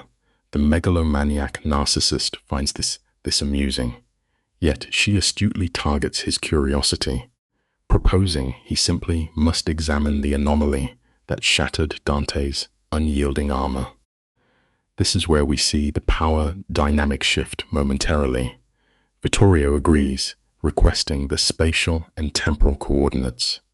She selects the Art Institute at noon, a heavily populated environment. He acknowledges the tactical validity of this choice, his vocal tone indicating a predator's amusement at her amateur defensive strategies. He establishes his absolute boundaries. Any presence of Dante's operatives will trigger the immediate incineration of their world. Upon disconnecting, Aria experiences violent physiological tremors, the adrenaline crash following severe psychological exertion. Her motivation stems entirely from her trauma bond. She perceives herself as the pathogen causing Dante's destruction and seeks to excise herself. Immediately, her device rings with Dante's raw fury. The data interception is swift. Vittorio has already utilized her insubordination to taunt Dante. When Dante forbids her from attending the summit, his directives are absolute, exhibiting severe territorial control. Aria accurately diagnoses his methodology as suicide by proxy, a behavioral loop guaranteeing mutual destruction. Dante's refusal to calculate collateral damage highlights his pathological fixation. The cost of human life is entirely irrelevant compared to his possession of her. Listen closely to her countermeasure. She weaponizes his own psychological vulnerability, reminding him of his yearning to feel human. She asserts that genuine human functioning requires ethical complexity and self-sacrifice, sharply contrasting his sociopathic tendency to burn the world for a singular obsession. We're about to uncover what really went down in the final hours of her confinement. Aria finalizes her insubordination, confirming the meeting at noon before severing the connection entirely. She disables her device, entering a state of anticipatory dread. Time distortion is a classic symptom of acute anxiety. The progression to morning simultaneously accelerated and suspended. Throughout the night, Marco attempts to breach her physical perimeter, escalating from negotiation to severe coercion. She maintains total unresponsiveness, fully dissociated from his authority. By 10 in the morning, she engages in ritualistic preparation, donning the garments from her initial encounter with Dante is a subconscious mechanism to reinforce her perceived value to a remorseless killer. Her self-assessment is accurate. She does not perceive a high-value asset, but merely an intimidated subject fabricating courage. At 10:30, she initiates her extraction. Utilizing lock manipulation techniques acquired from a previous antisocial partner, she breaches the architectural containment. This highlights a pre-existing pattern of gravitating toward deviant personalities. She descends the fire escape into the alley, bypassing Marco's forward security perimeter, and she calculates a 60-minute latency before her absence is detected. Integrating into the mass transit system, she is enveloped by the normative civilian populace. This proximity reveals a severe cognitive schism. They engage in mundane trivialities, completely oblivious to the lethal behavioral pathology seated directly beside them. Stick with me.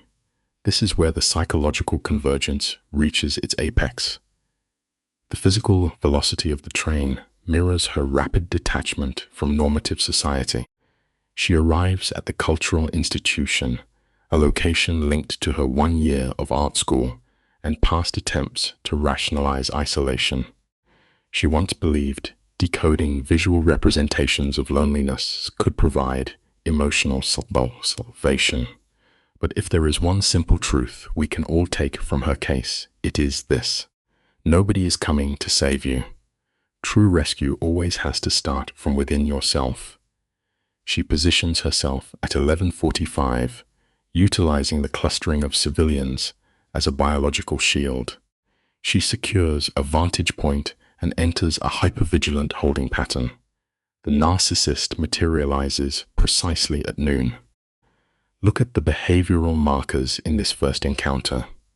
Victor arrived entirely alone, wearing a bespoke charcoal suit that functioned as psychological armor, projecting immense financial dominance over Arya's fragile economic state. When they sat together, the physical proximity revealed the scar on his jaw, a biological record of his violent pathology. His pale eyes tracked movement with a terrifying, cold intelligence. He refused to make eye contact, a classic power play. You and I are going to unpack this story together, studying how a megalomaniac narcissist establishes control. He knew Dante's men were watching, poorly disguised as tourists, yet he smiled, a chilling, detached smirk. Arya claimed she came without Dante's knowledge, a transparent fabrication. The trap was set. Victor's gaze was not a simple look. It was a clinical dissection. He scanned Arya's face, meticulously cataloging every emotional vulnerability. To a megalomaniac narcissist, people are merely tools or obstacles. He openly mocked her supposed courage, noting she had climbed out a window to meet a predator. He categorized her actions as either bravery or a deep cognitive deficit. He acknowledged her refusal to perform, contrasting her authentic desperation with the survival-driven compliance he demanded from others. Leaning back, crossing his legs, he displayed absolute physiological relaxation. He then asked what the woman who compromised Dante actually wanted. Her response was hopelessly naive. She wanted peace. His counter was absolute reality. He was winning. Why stop? Arya attempted to assert dominance, reciting the severe logistical damage Dante had inflicted. 3 destroyed warehouses, a dozen casualties, and massive financial hemorrhage. She maintained vocal stability, a behavior masking profound internal panic. She warned of mutual destruction. Notice how Victor instantly diagnosed her underlying motive. He saw right through her claim of wanting to end the general violence, and he recognized the profound symptoms of Stockholm Syndrome manifesting perfectly. She was actively protecting her captor. When he asked what she offered, her response was total capitulation. She offered the absolute dismantling of Dante's empire. Victor evaluated the magnitude of this betrayal. She was willing to destroy Dante's entire lifeless work under the tragic delusion that it would somehow save his life. The psychological weight of this moment is truly staggering. Dante had provided Aria with his offshore banking credentials, a fatal breach of operational security, driven by a misguided instinct to protect her. She handed over $30 million on a single folded piece of paper.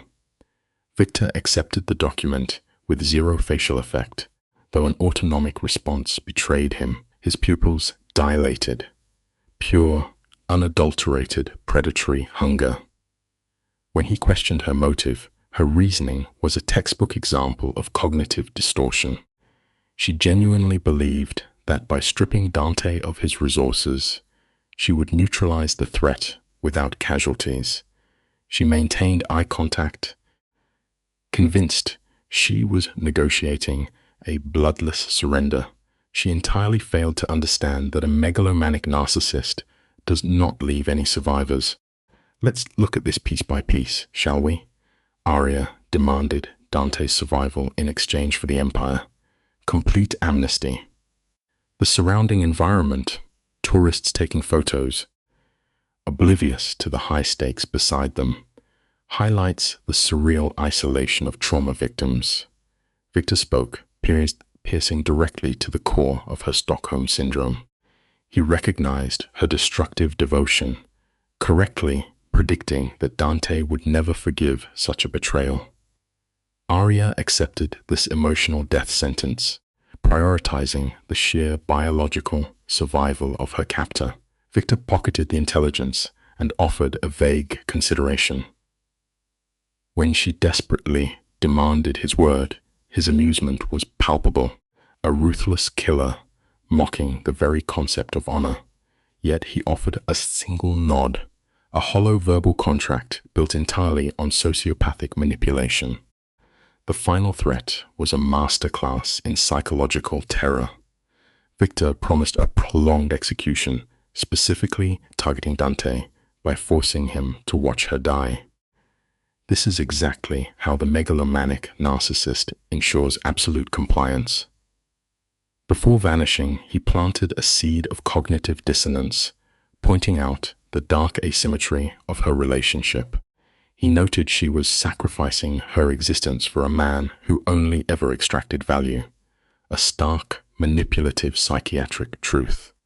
Once the immediate threat faded, Aria experienced a severe adrenaline crash. Her body shook violently, the physical manifestation of extreme psychological shock.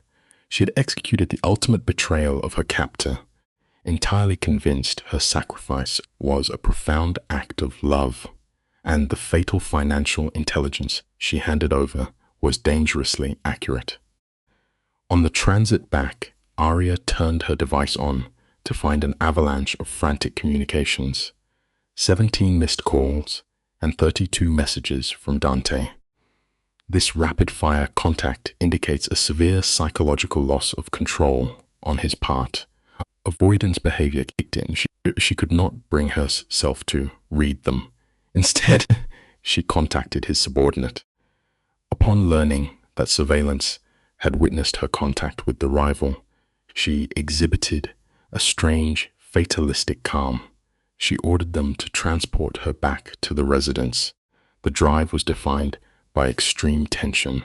The enforcers treated her not as a protected asset, but as a highly volatile explosive device. They instinctively understood the magnitude of her actions. When they arrived, the open door signaled that the illusion of safety had already been entirely breached. Entering the living space, Aria encountered a man undergoing acute psychological collapse. Dante appeared to have aged a decade. The hollowness in his eyes and the severe grinding of his jaw were physical markers of immense internal stress. He wore the previous day's clothing, marred by suspected bloodstains, showing a complete degradation of his meticulous baseline. He dismissed his security with a terrifyingly quiet command. You might be wondering the same thing I did. How quickly would he discover the breach? Dante demanded a denial, a desperate bid for his reality to remain intact. When she admitted her actions, his response was immediate and harsh. He possessed the paranoia requisite for his profession. He had monitored his entire financial infrastructure the exact moment she initiated contact with his enemy. The reality of the megalomaniac narcissist was finally exposed. Dante revealed the massive financial hemorrhage. $30 million drained in minutes. 15 years of criminal enterprise erased. Aria clung to the pathetic defense that Victor had promised peace. Dante's violent outburst, shattering a lamp, was an externalization of his profound helplessness. Victor had not only stolen the assets, but immediately initiated psychological warfare, calling Dante to gloat about the impending slaughter of his organization. Aria experienced a sudden loss of motor control as her cognitive dissonance shattered. She protested that Victor had made a promise. Dante's broken, horrifying laughter underscored her tragic delusion. She had armed an apex predator, completely blinded by the symptoms of her own severe trauma bond. The final severing of their twisted attachment occurred here. Dante stated plainly that her attempt at salvation was an act of murder. He issued a direct command for her to evacuate his territory and his existence. Aria's response, denying his intent, is a classic defense mechanism. She refused to accept the termination of the trauma bond. When he turned to face her, the emotional vacancy in his eyes was absolute. The sociopathic armor had returned, and she was the direct catalyst. He listed her crimes: betrayal, financial ruin, and the supreme injury of assuming she could survive his violent world better than he could. She repeated her desperate mantra of salvation. Dante dismantled it instantly. He had required obedience. Her inability to tolerate the anxiety of inaction had ultimately engineered his complete destruction. Dante correctly identified her subconscious motivation. It was a desperate bid for agency. She needed to prove her own intelligence in a world that rendered her entirely powerless. By attempting to outmaneuver a megalomaniac narcissist like Victor, she annihilated Dante's legacy. When she weaponized her affection, Dante countered with a stark, factual assessment. She had destroyed him. He initiated a 60-second countdown, a cold behavioral tactic enforcing immediate compliance. Stick with me, this is where the clinical reality sets in. The realization that her actions had broken the man she worshipped finally crystallized. Her physical mobility was deeply impaired by the shock as she moved towards the exit. Her final apology was met with an equal, devastating regret. The pathological bond between captor and captive was dead. The heavy sound of the closing door symbolized a catastrophic psychological rupture. Outside, the harsh, environmental brightness contrasted sharply with her internal devastation. Marco, maintaining the neutral affect required of criminal subordinates, reminded her that her personal sanctuary had already been obliterated. She demanded immediate relocation, desperate to escape the epicenter of her trauma. He secured an anonymous hotel room using untraceable currency. Left in absolute isolation, Aria underwent a severe emotional decompensation. Her physical weeping was a biological purge of profound grief and insurmountable guilt. For 48 hours, she exhibited classic symptoms of acute psychological shock, refusing food, entirely unable to sleep, and obsessively watching news reports about the escalating territorial violence she had personally catalyzed. The megalomaniac narcissist was executing his grandiosity perfectly. Victor systematically eradicated Dante's crippled infrastructure, demonstrating the ruthless efficiency of an unchecked predator. Dante mounted a statistically doomed resistance. By the third day of her isolation, the narrative fundamentally shifted. Marco arrived, presenting digital evidence of an unprecedented psychological pivot. Dante had orchestrated a highly public confession. Let's analyze this carefully. A man whose entire identity was built on silence and dominance chose voluntary, spectacular self-immolation. He detailed the violence and the network of illicit operations to federal authorities. He provided absolute proof, guaranteeing his own prolonged incarceration. This was not an act of moral clarity.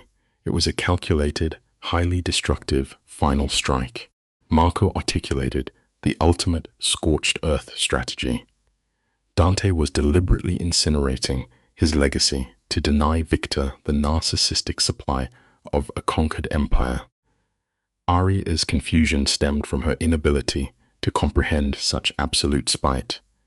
Dante had recognized the validity of her assessment. Mutual survival was biologically impossible. He accepted a multi-decade prison sentence, simply to ensure Victor inherited nothing but ashes. When Aria predictably requested contact, fueled by her lingering Stockholm syndrome, Marco denied it. Dante's psychological boundary was finally absolute. He provided a final envelope and a mandatory exit strategy to Los Angeles. You and I are going to look at this and realize the simple truth. You cannot cure a predator with affection.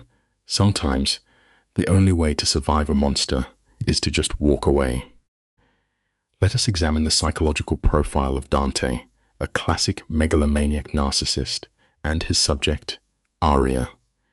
The money he provided for her relocation was a maneuver of absolute control, carefully masked as altruism.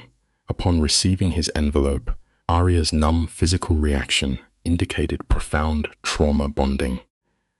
Dante's letter detailed his calculated surrender to full custody, dismantling his own syndicate solely to deprive his rival, Victor, of the prize. He framed this self-destruction as a noble sacrifice, claiming she taught him that untouchable power equated to isolated death. In clinical terms, he neutralized his rival while ensuring Aria remained psychologically tethered to him indefinitely. Dante's manipulation reached its peak in the letter's conclusion. He offered a superficial apology for his aggression, quickly pivoting to romanticize his own toxicity. By declaring her a beautiful anomaly in his destructive world, he reinforced her Stockholm syndrome. He instructed her to live, paint, and stay visible, framing his abandonment as a magnanimous pardon. He confessed his love, but declared it clinically insufficient for her survival. Reading these words repeatedly, Aria experienced acute cognitive dissonance. Driven by trauma bonding, she turned to his associate, Marco, demanding his location. Learning Dante was at the Metropolitan Correctional Center, awaiting federal transfer, her pathological attachment completely bypassed any rational instinct for self-preservation.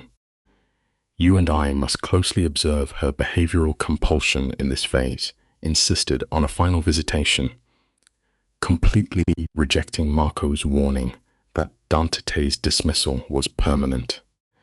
Her desperation to confront him is a textbook manifestation of severe attachment pathology. Utilizing illicit connections, Marco secured 15 minutes inside the brutal concrete architecture of the Metropolitan Correctional Center. When Dante entered the private room, his institutional uniform and fresh facial contusions presented a stark contrast to his former authority. Yet, his clinical focus remained utterly undisturbed. He seated himself across from her in total silence, utilizing tactical withdrawal to force Aria into initiating the emotional labor of the impending confrontation. Breaking the silence, Aria vocalized his surrender. Dante responded with grandiosity typical of the megalomaniac narcissist, claiming he won the conflict by annihilating his own syndicate. When she challenged his impending 20-year sentence, he clinically calculated it as a superior alternative to mortality. Her physiological stress response heightened as she accused him of paternalistically dictating her reality. He validated this control as a biological imperative to ensure her survival. He analyzed her previous sabotage, leaking his financial data, as a tactical failure that exposed her as a target. By destroying the empire Victor desired, Dante neutralized the operational threat while retaining total psychological dominance over her emotional state. Dante methodically outlined the logistical parameters of her new existence: fraudulent documents, financial security, and a fabricated identity in Los Angeles. When Arya exhibited severe separation anxiety, protesting a life without his presence, his response was uncompromising. He diagnosed her willingness to wait 2 decades as pathological, correctly labeling it as another psychological cage rather than healthy affection.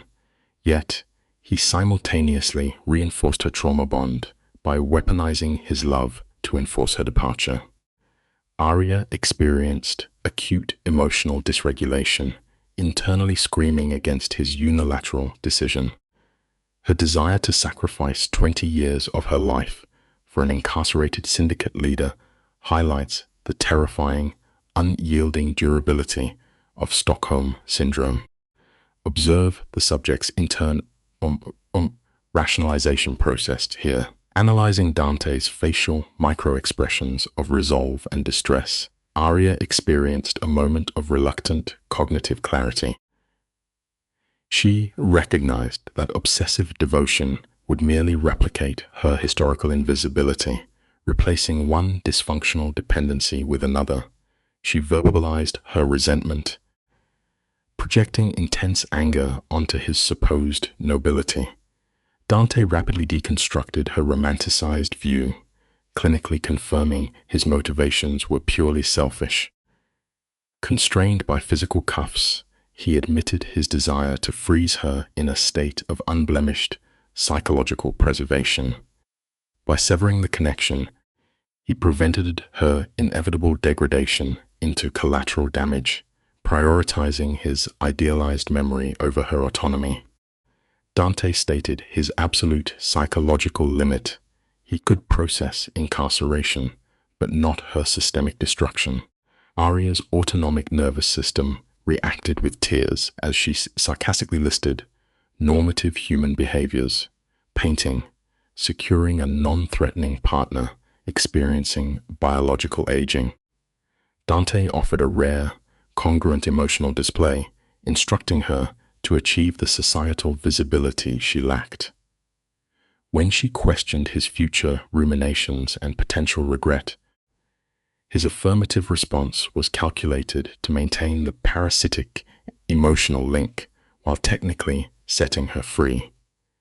The institutional authority interrupted, enforcing their physical separation. Standing in the confined space, Dante issued a quiet statement of gratitude, finalizing his behavioral manipulation of the subject. He explicitly thanked her for piercing his sociopathic numbness, attributing his restored human sensation entirely to her emotional labor. Arya reciprocated, validating his predatory attention as the catalyst for her self-actualization. Dante then deployed a classic hypothetical idealization, suggesting functional compatibility in an alternate reality. Arya clinically dismantled this fallacy, noting that altering their pathological traits would entirely negate their trauma bond. Following his extraction by the guards, she returned to the external environment where Marco awaited her decision. Surveying the geographic trauma triggers of Chicago, she weighed the financial logistics of her enforced exile against his engineered sacrifice, finally submitting to the Los Angeles relocation plan. Let us examine this pivotal revelation of absolute cognitive control. While Packing in an anonymous hotel, Arya received an encrypted communication. The message revealed the ultimate depth of the narcissist's foresight. The financial intelligence she had leaked to Victor consisted entirely of fabricated data. Dante had anticipated her betrayal, mathematically modeling her savior complex to feed her a synthetic vulnerability. He entirely invalidated her agency by confirming actions impacted nothing, yet praised her psychological intent. Processing this subjugation of her free will, Arya's neurological defenses completely collapsed. She initiated a severe hysterical response, laughing aloud at the inescapable, labyrinthine architecture of his psychological manipulation.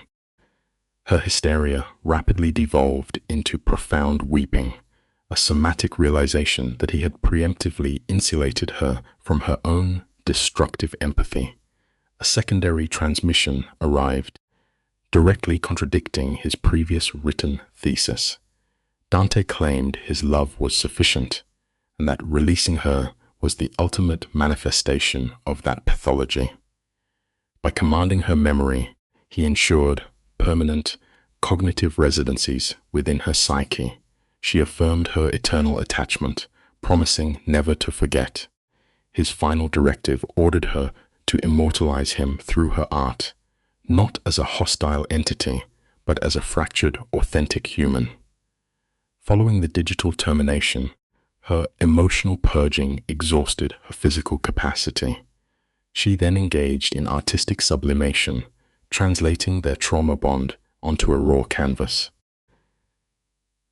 The resulting imagery displayed an intense dichotomy of luminance and shadow, visually mapping the cognitive dissonance of their relationship.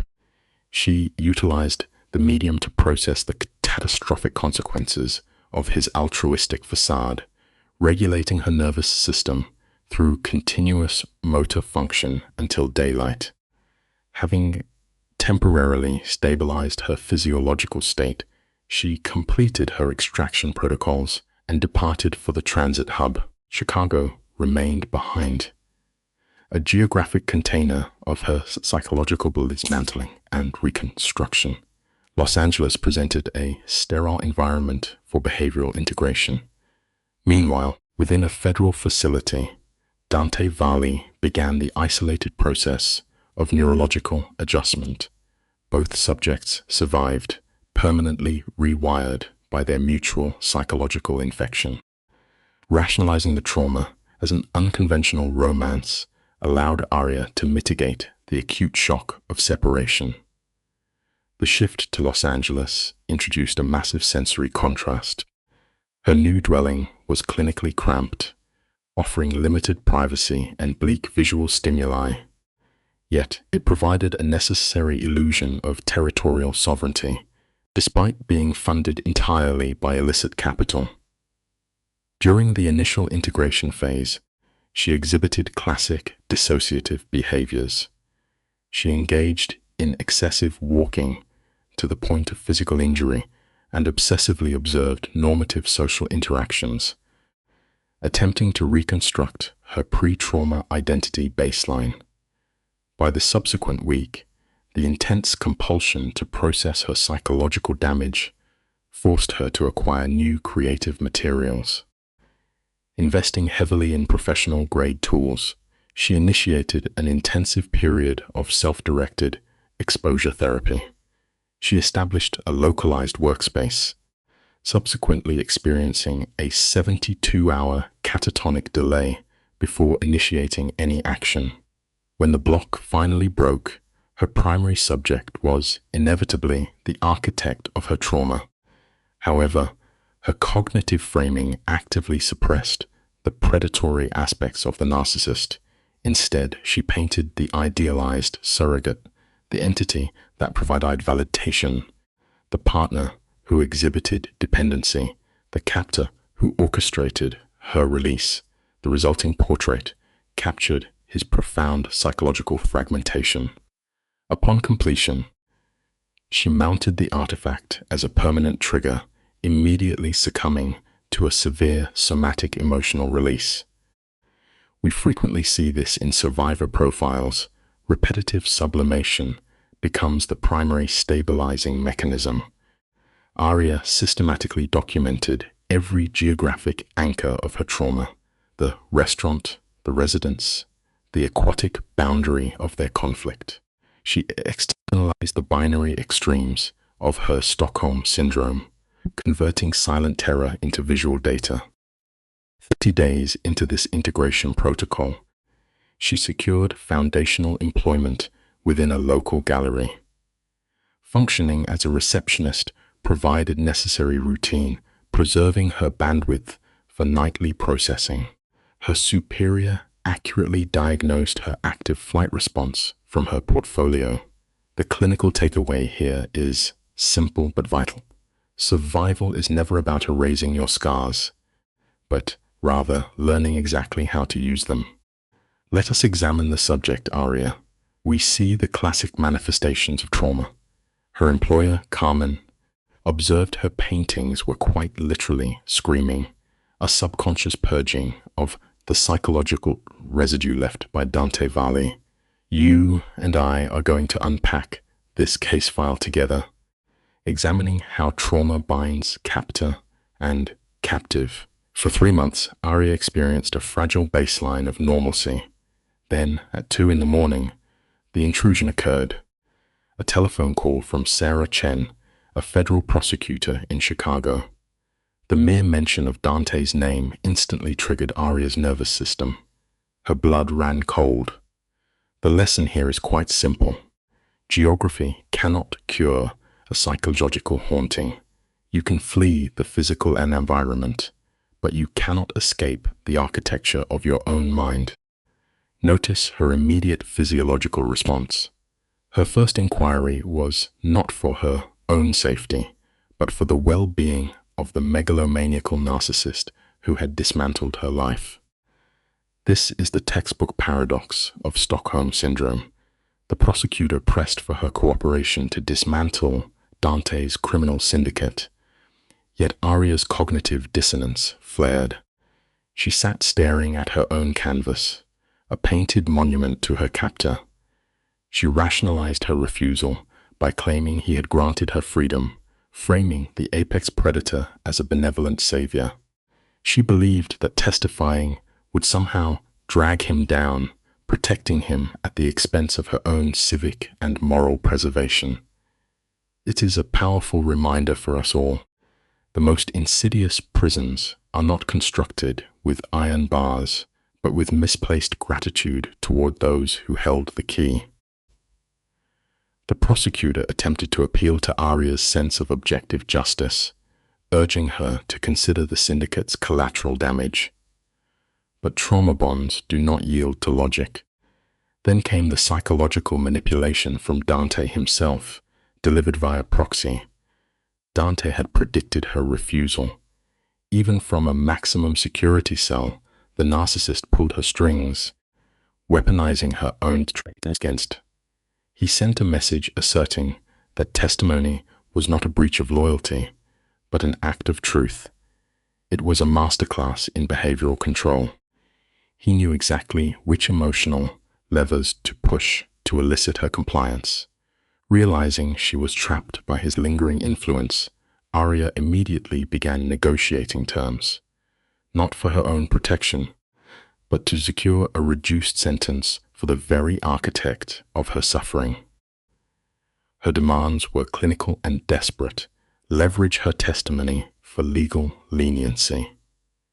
When the prosecutor offered no guarantees, Aria found herself isolated within the cage of her apartment. She initiated contact with Carmen, exhibiting a desperate need for an external grounding mechanism. Aria confessed her overwhelming desire to compartmentalize the trauma, to simply regress to a state of baseline normalcy.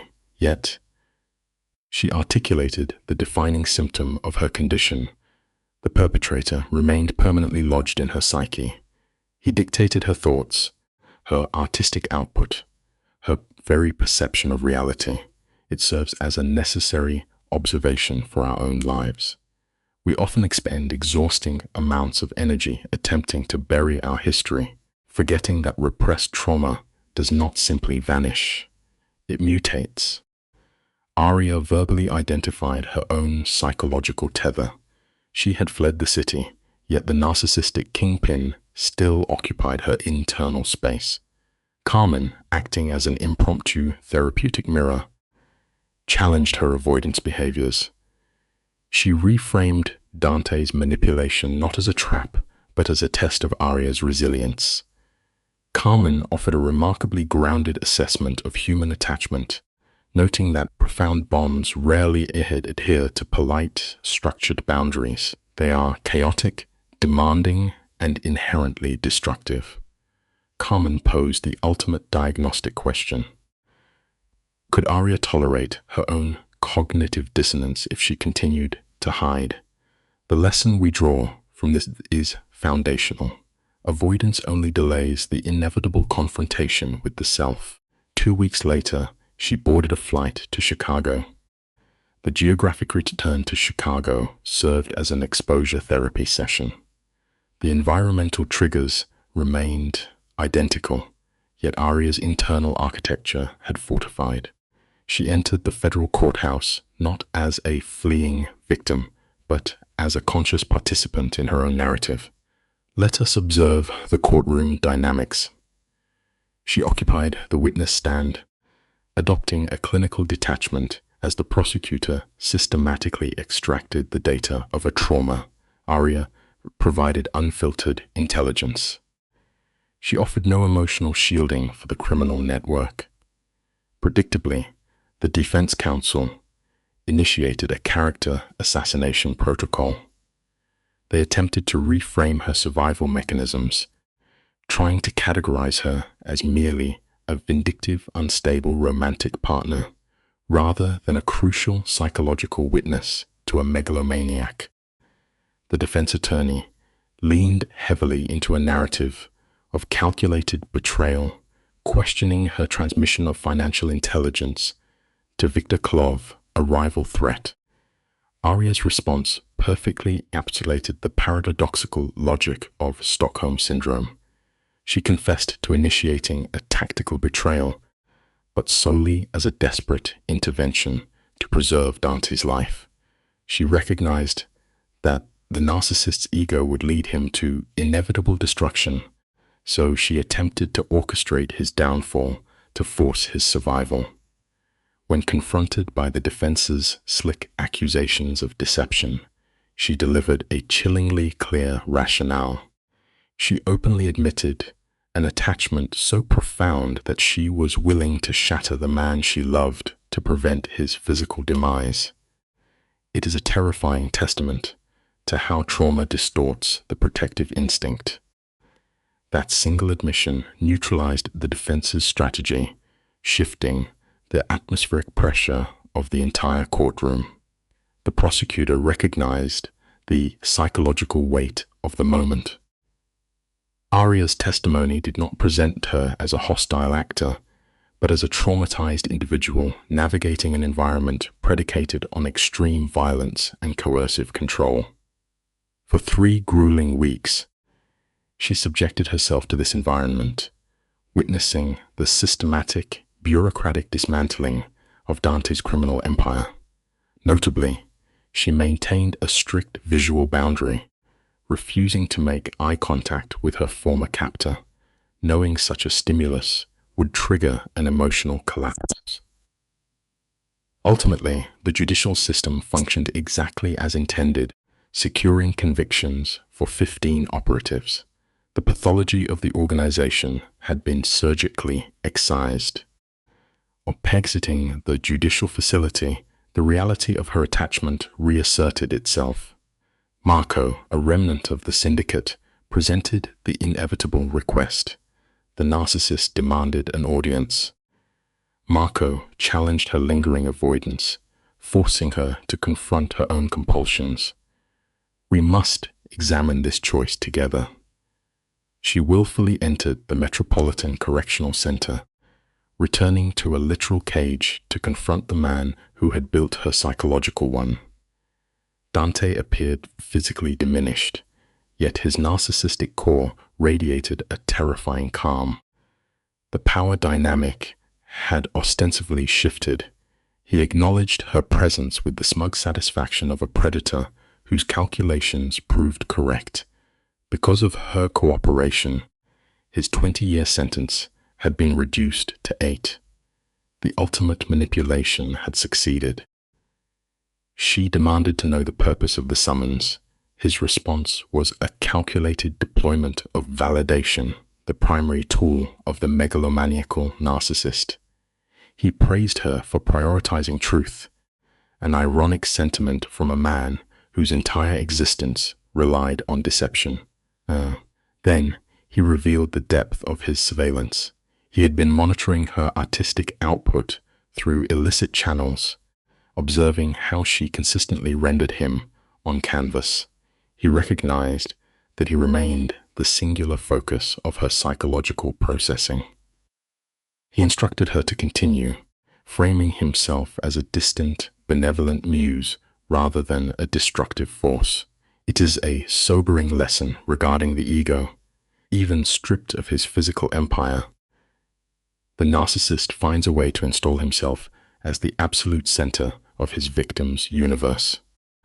Aria challenged his motives, questioning the utility of this renewed bond. Dante masterfully reframed his incarceration, presenting it not as a punishment for his sociopathic behavior, but as a tragic obstacle to their connection. He offered a classic push-pull dynamic, stating he would not demand her fidelity for the 8-year duration, while simultaneously ensuring she could never psychologically detach. He offered the illusion of choice. She stated she was willfully choosing this entanglement, accepting the societal condemnation that would inevitably follow. She braced herself for the judgment directed at a civilian who formed an unbreakable trauma bond with a ruthless cartel architect. But true psychological captivity makes external opinions utterly irrelevant. The reality shared with the captor is all that remains.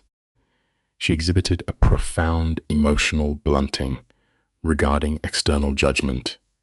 When warned of future psychological injury, she demonstrated a dark acceptance of her own damaged state, a common endpoint for those suffering prolonged Stockholm syndrome. They conversed for the allotted hour, normalizing a highly abnormal dynamic. Dante detailed his institutional routine, his sudden engagement with literature, philosophy, and history. The apex predator was studying the societal constructs he had previously sought to destroy, perhaps to better manipulate them upon his release. She corrected his linguistic isolation, insisting on a shared existence. She committed to intermittent visitation, maintaining the trauma bond on a carefully managed schedule. It teaches us a grim reality. Some wounds do not heal, they merely become routine. She promised to continue her obsessive documentation of his image, and he eagerly accepted this avenue to immortality. The narcissist requires an audience, and she promised to be his permanent gallery. She offered a raw confession of her enduring affection, completely bypassing the reality of his monstrous past. Dante mirrored the sentiment, employing self-deprecating language to cement his role as a flawed but rehabilitating figure. He called himself broken, ensuring her protective instincts would remain perpetually engaged. She retreated before her emotional regulation completely failed. During the transit to the airport, Marco offered an unprompted behavioral assessment, claiming Dante's neural pathways had fundamentally altered. Marco attributed this shift not to institutional correction, but to Aria's persistent influence. You and I must look at the final analysis of this case. Marco hypothesized that she had neutralized Dante's self-destructive pathology. She returned to her isolated existence in California, but the clinical data showed a marked shift in her behavioral output. Her artwork maintained its traumatic origin, but began exhibiting signs of cognitive integration. 6 months post-trial. Her visual case studies were placed on public display. She was no longer hiding from the surveillance of the world. An art critic accurately diagnosed the psychological underpinnings of the exhibit, noting that it was not a depiction of healthy reciprocal romance. Rather, it was a brutal documentation of pure recognition. It leaves us with a haunting final lesson. Sometimes survival simply means learning to paint the monsters that live inside your head. We examine Aria, whose artwork serves as a clinical manifestation of trauma. Her exhibition moved 3 pieces, not enough for independence but sufficient to validate her distorted reality. She mailed photographic evidence to Dante. His reply arrived on penitentiary stationery, his penmanship meticulously controlled. He expressed pride in her visibility. Noting a painting of their history sold for $3,000, he inquired how this felt. Her reply demonstrated textbook Stockholm Syndrome. She labeled it miraculous, thanking the architect of her captivity for pulling her toward humanity. She rationalized that a cage was required to grant her freedom. You and I see this loop often. Victims consistently confuse chains with safety. Their correspondence stabilized into a pattern of intermittent reinforcement, averaging once a month. They strictly avoided their traumatic past, projecting entirely onto a fabricated future. 12 months into this cycle, Dante exploited a monitored telephone privilege. He announced a facility transfer without preamble, framing the development as dependent on her perspective. He was moving to a minimum security prison in California. Aria experienced an immediate autonomic nervous system spike. The relocation was 2 months away. He explicitly noted the new environment allowed increased civilian contact. He paused deliberately before applying the ultimate psychological hook. He told her it meant he would be physically closer to her, if that was something she truly desired. Naturally, she affirmed the dangerous dependency without a second of hesitation. Dante warned this proximity would complicate her life. Aria exhibited a classic trauma response by leaning into the distress. He offered a practiced laugh, claiming he missed her voice. The relocation concluded in March. The facility sat 3 hours north of Los Angeles. Aria visited on a Saturday, fluctuating between anxiety and euphoria. The architecture here used open tables rather than reinforced glass, forcing unfiltered interaction. Dante presented exceptionally well. The environment seemingly stripped away his overt pathology, leaving a disarming genuineness. They sat across from one another in absolute silence. Neither subject spoke. They simply maintained an obsessive visual fixation. You and I must remember, Lelat, silence is often the loudest symptom of deep dependency. You and I must observe how a narcissist recalibrates without power. He acknowledged her with calculated simplicity. Aria called Los Angeles a chaotic sanctuary where her history remained unrecognized. They engaged in reciprocal dialogue for 2 hours, discussing her gallery and his education. Approaching the conclusion, Dante initiated a deliberate physical escalation, granting her time to trigger a flight response. She did not pull away. His fingers established contact. He projected 7 years until reintegration, perhaps fewer with compliance. Then, he explicitly articulated his loss of dominion. He possessed no criminal empire and no power waiting for his return. His physical grip solidified. He declared he would be forced to construct an entirely new identity from absolute nothingness. Dante articulated an identity crisis, questioning who he would be without organized crime. He doubted this dismantled version of himself could sustain her affection. Arya immediately reinforced the trauma bond, insisting she loved that entity and citing her paintings as proof. He countered she was obsessing over a projection, warning his reality might differ. She accepted this volatility, committing to their cognitive restructuring regardless of the timeline. He deployed a vulnerable smile, asking if she planned to wait. She reframed her dependency as independence, claiming to build a career, yet confirmed her subservience to his release date. She squeezed his hand, validating the deeply flawed assertion that love alone was sufficient compensation for their psychological dysfunction. She admitted her lack of self-worth, identifying both as catastrophic failures attempting rehabilitation.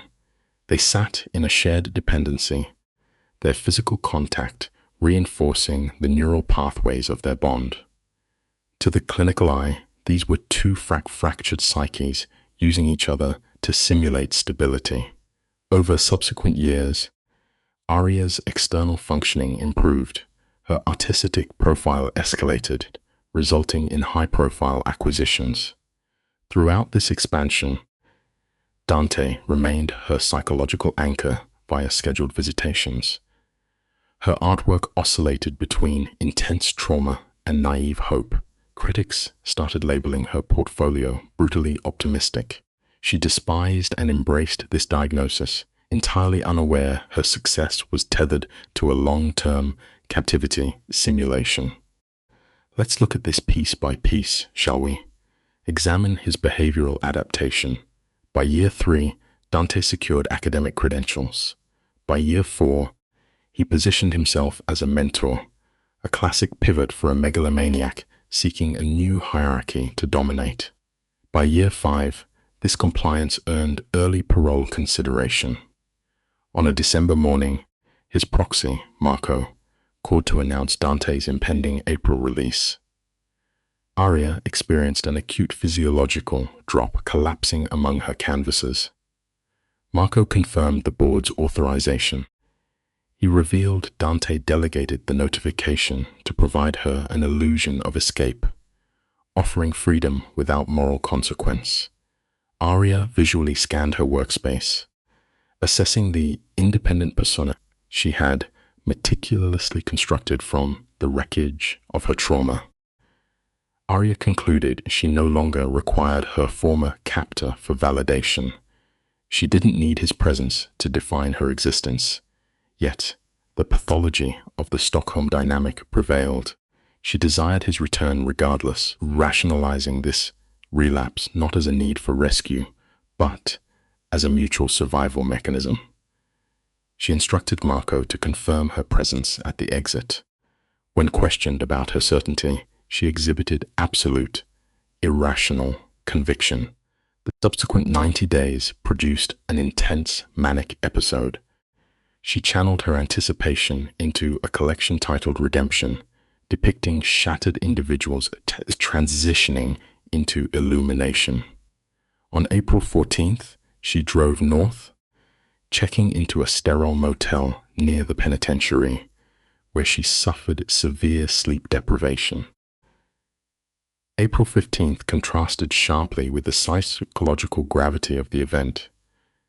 Arya maintained a fixed position outside the perimeter at 8 in the morning, her nervous system in severe distress. At 8:30, the barrier retracted. Dante emerged in civilian denim and a white shirt. The visual of a megalomaniac re-entering society is a profound clinical observation. He exhibited transient sensory overload, blinking rapidly against the unshielded light. Upon seeing his psychological anchor, his momentum ceased. They observed one another across the asphalt. He closed the gap with aggressive finality, and Arya met him halfway. He forcefully secured her face in his hands, establishing aggressive forehead contact to assert immediate dominance. She validated his anticipated return. She admitted her inability to process his release without visual proof. The physical affection served as a massive dopamine release, finalizing their 6-year trauma loop. Upon separating, both subjects displayed erratic emotional regulation and crying and laughing. Dante admitted his absolute lack of a societal blueprint, possessing no occupational strategy and zero comprehension of normative protocols. Aria actively encouraged this dysfunction, predicting their mutual, catastrophic failure. They bonded over their shared psychological destruction, proudly labeling themselves a disaster. Marco provided vehicular transport, maintaining a submissive distance to allow their physical recalibration. Finally, in Plainsclaw, Aria broke the physical anchor long enough to conduct a visual assessment of the megalomaniac. Stick with me. This is where it gets interesting. Aria inquired about his behavioral objectives as a free man. True to the megalomaniacal profile, his primary desire was to consume the visual monuments she had erected in his honor. He demanded to observe the complete archive of her psychological dependency. When she warned the collection focused exclusively on him, he confirmed that was his precise motivation. During their transit to Los Angeles, Marco operated the vehicle while the subjects engaged in constant physical anchoring in the rear. Dante exhibited continuous hypervigilance, repeatedly verifying her physical reality. Her creative sector was located within an expansive industrial warehouse. When she unlocked the door and led him inside, his respiratory function simply ceased. The walls were obscured by 72 months of obsessive documentation. The collection chronicled a narcissist mimicking empathy and a victim rationalizing her visibility. It was a complete pathological timeline executed in pigment. Dante navigated the perimeter with deliberate pacing, processing his own deification. He maintained verbal suppression for 15 minutes, consumed by the visual data. Finally, his emotional regulation fractured, resulting in tear production. He's stated her perception rendered his pathology beautiful. He acknowledged his history of systematic destruction, juxtaposing it against her reconstruction of his psychological profile. He used physical proximity to reinforce the emotional impact, pulling her close and vocalizing a declaration of love. Dante traced his fixation back to a shattered glass and her emotional detachment, which his predatory nature found irresistible. He verbalized a commitment to validating her distorted perception. She reinforced this dependency, assuring him his mere existence was sufficient. They stood surrounded by evidence of their shared delusion, interpreting trauma as redemption. The integration phase proved predictably volatile. Dante's nervous system remained in a state of threat anticipation. He suffered sleep disruptions requiring auditory stimulation, exhibited exaggerated startle responses, and battled depressive episodes stemming from his loss of dominion. He secured menial employment at a literature vendor, occupied a minimal living space, and submitted to rigorous psychoanalytic interventions. You and I know recovery is never linear. Aria confronted her psychological hurdles. She battled hypervigilance, anticipating his regression into pathology. She endured social isolation as peers condemned her trauma bond, suppressing her compulsive need to manage his emotional regulation. Through fractured communication, they rewired their maladaptive behaviors. A year post-integration, Dante breached her workspace with an update. He announced his acceptance into a postgraduate institution, securing full sponsorship for a literature program. He verbalized anxiety regarding his advanced age relative to the normative student demographic. She systematically dismantled his hesitation, reminding him of his institutional survival. The pathology remained, but they were finally writing a new case file. You and I have probably both witnessed how these deeply pathological bonds eventually stabilize into a new, distorted reality. 2 years later, we observe the ultimate manifestation of their psychological merger. Aria achieved a solo gallery exhibition in New York, a triumph bankrolled and heavily shadowed by Dante's influence.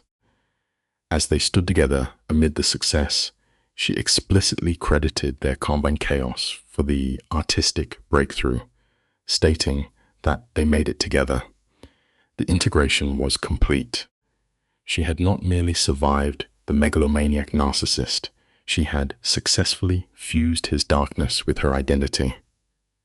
They were doing perfectly fine, functioning together inside a beautifully painted cage.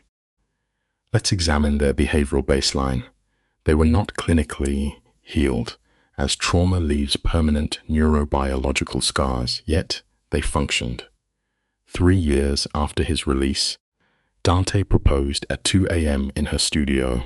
"Marry me," he said, entirely detached from the megalomaniac narcissism I typically observed in syndicate leaders like Kingpin Vittorio. He didn't claim ownership. He simply offered a messy, realistic partnership. She called it the worst proposal ever, but she accepted.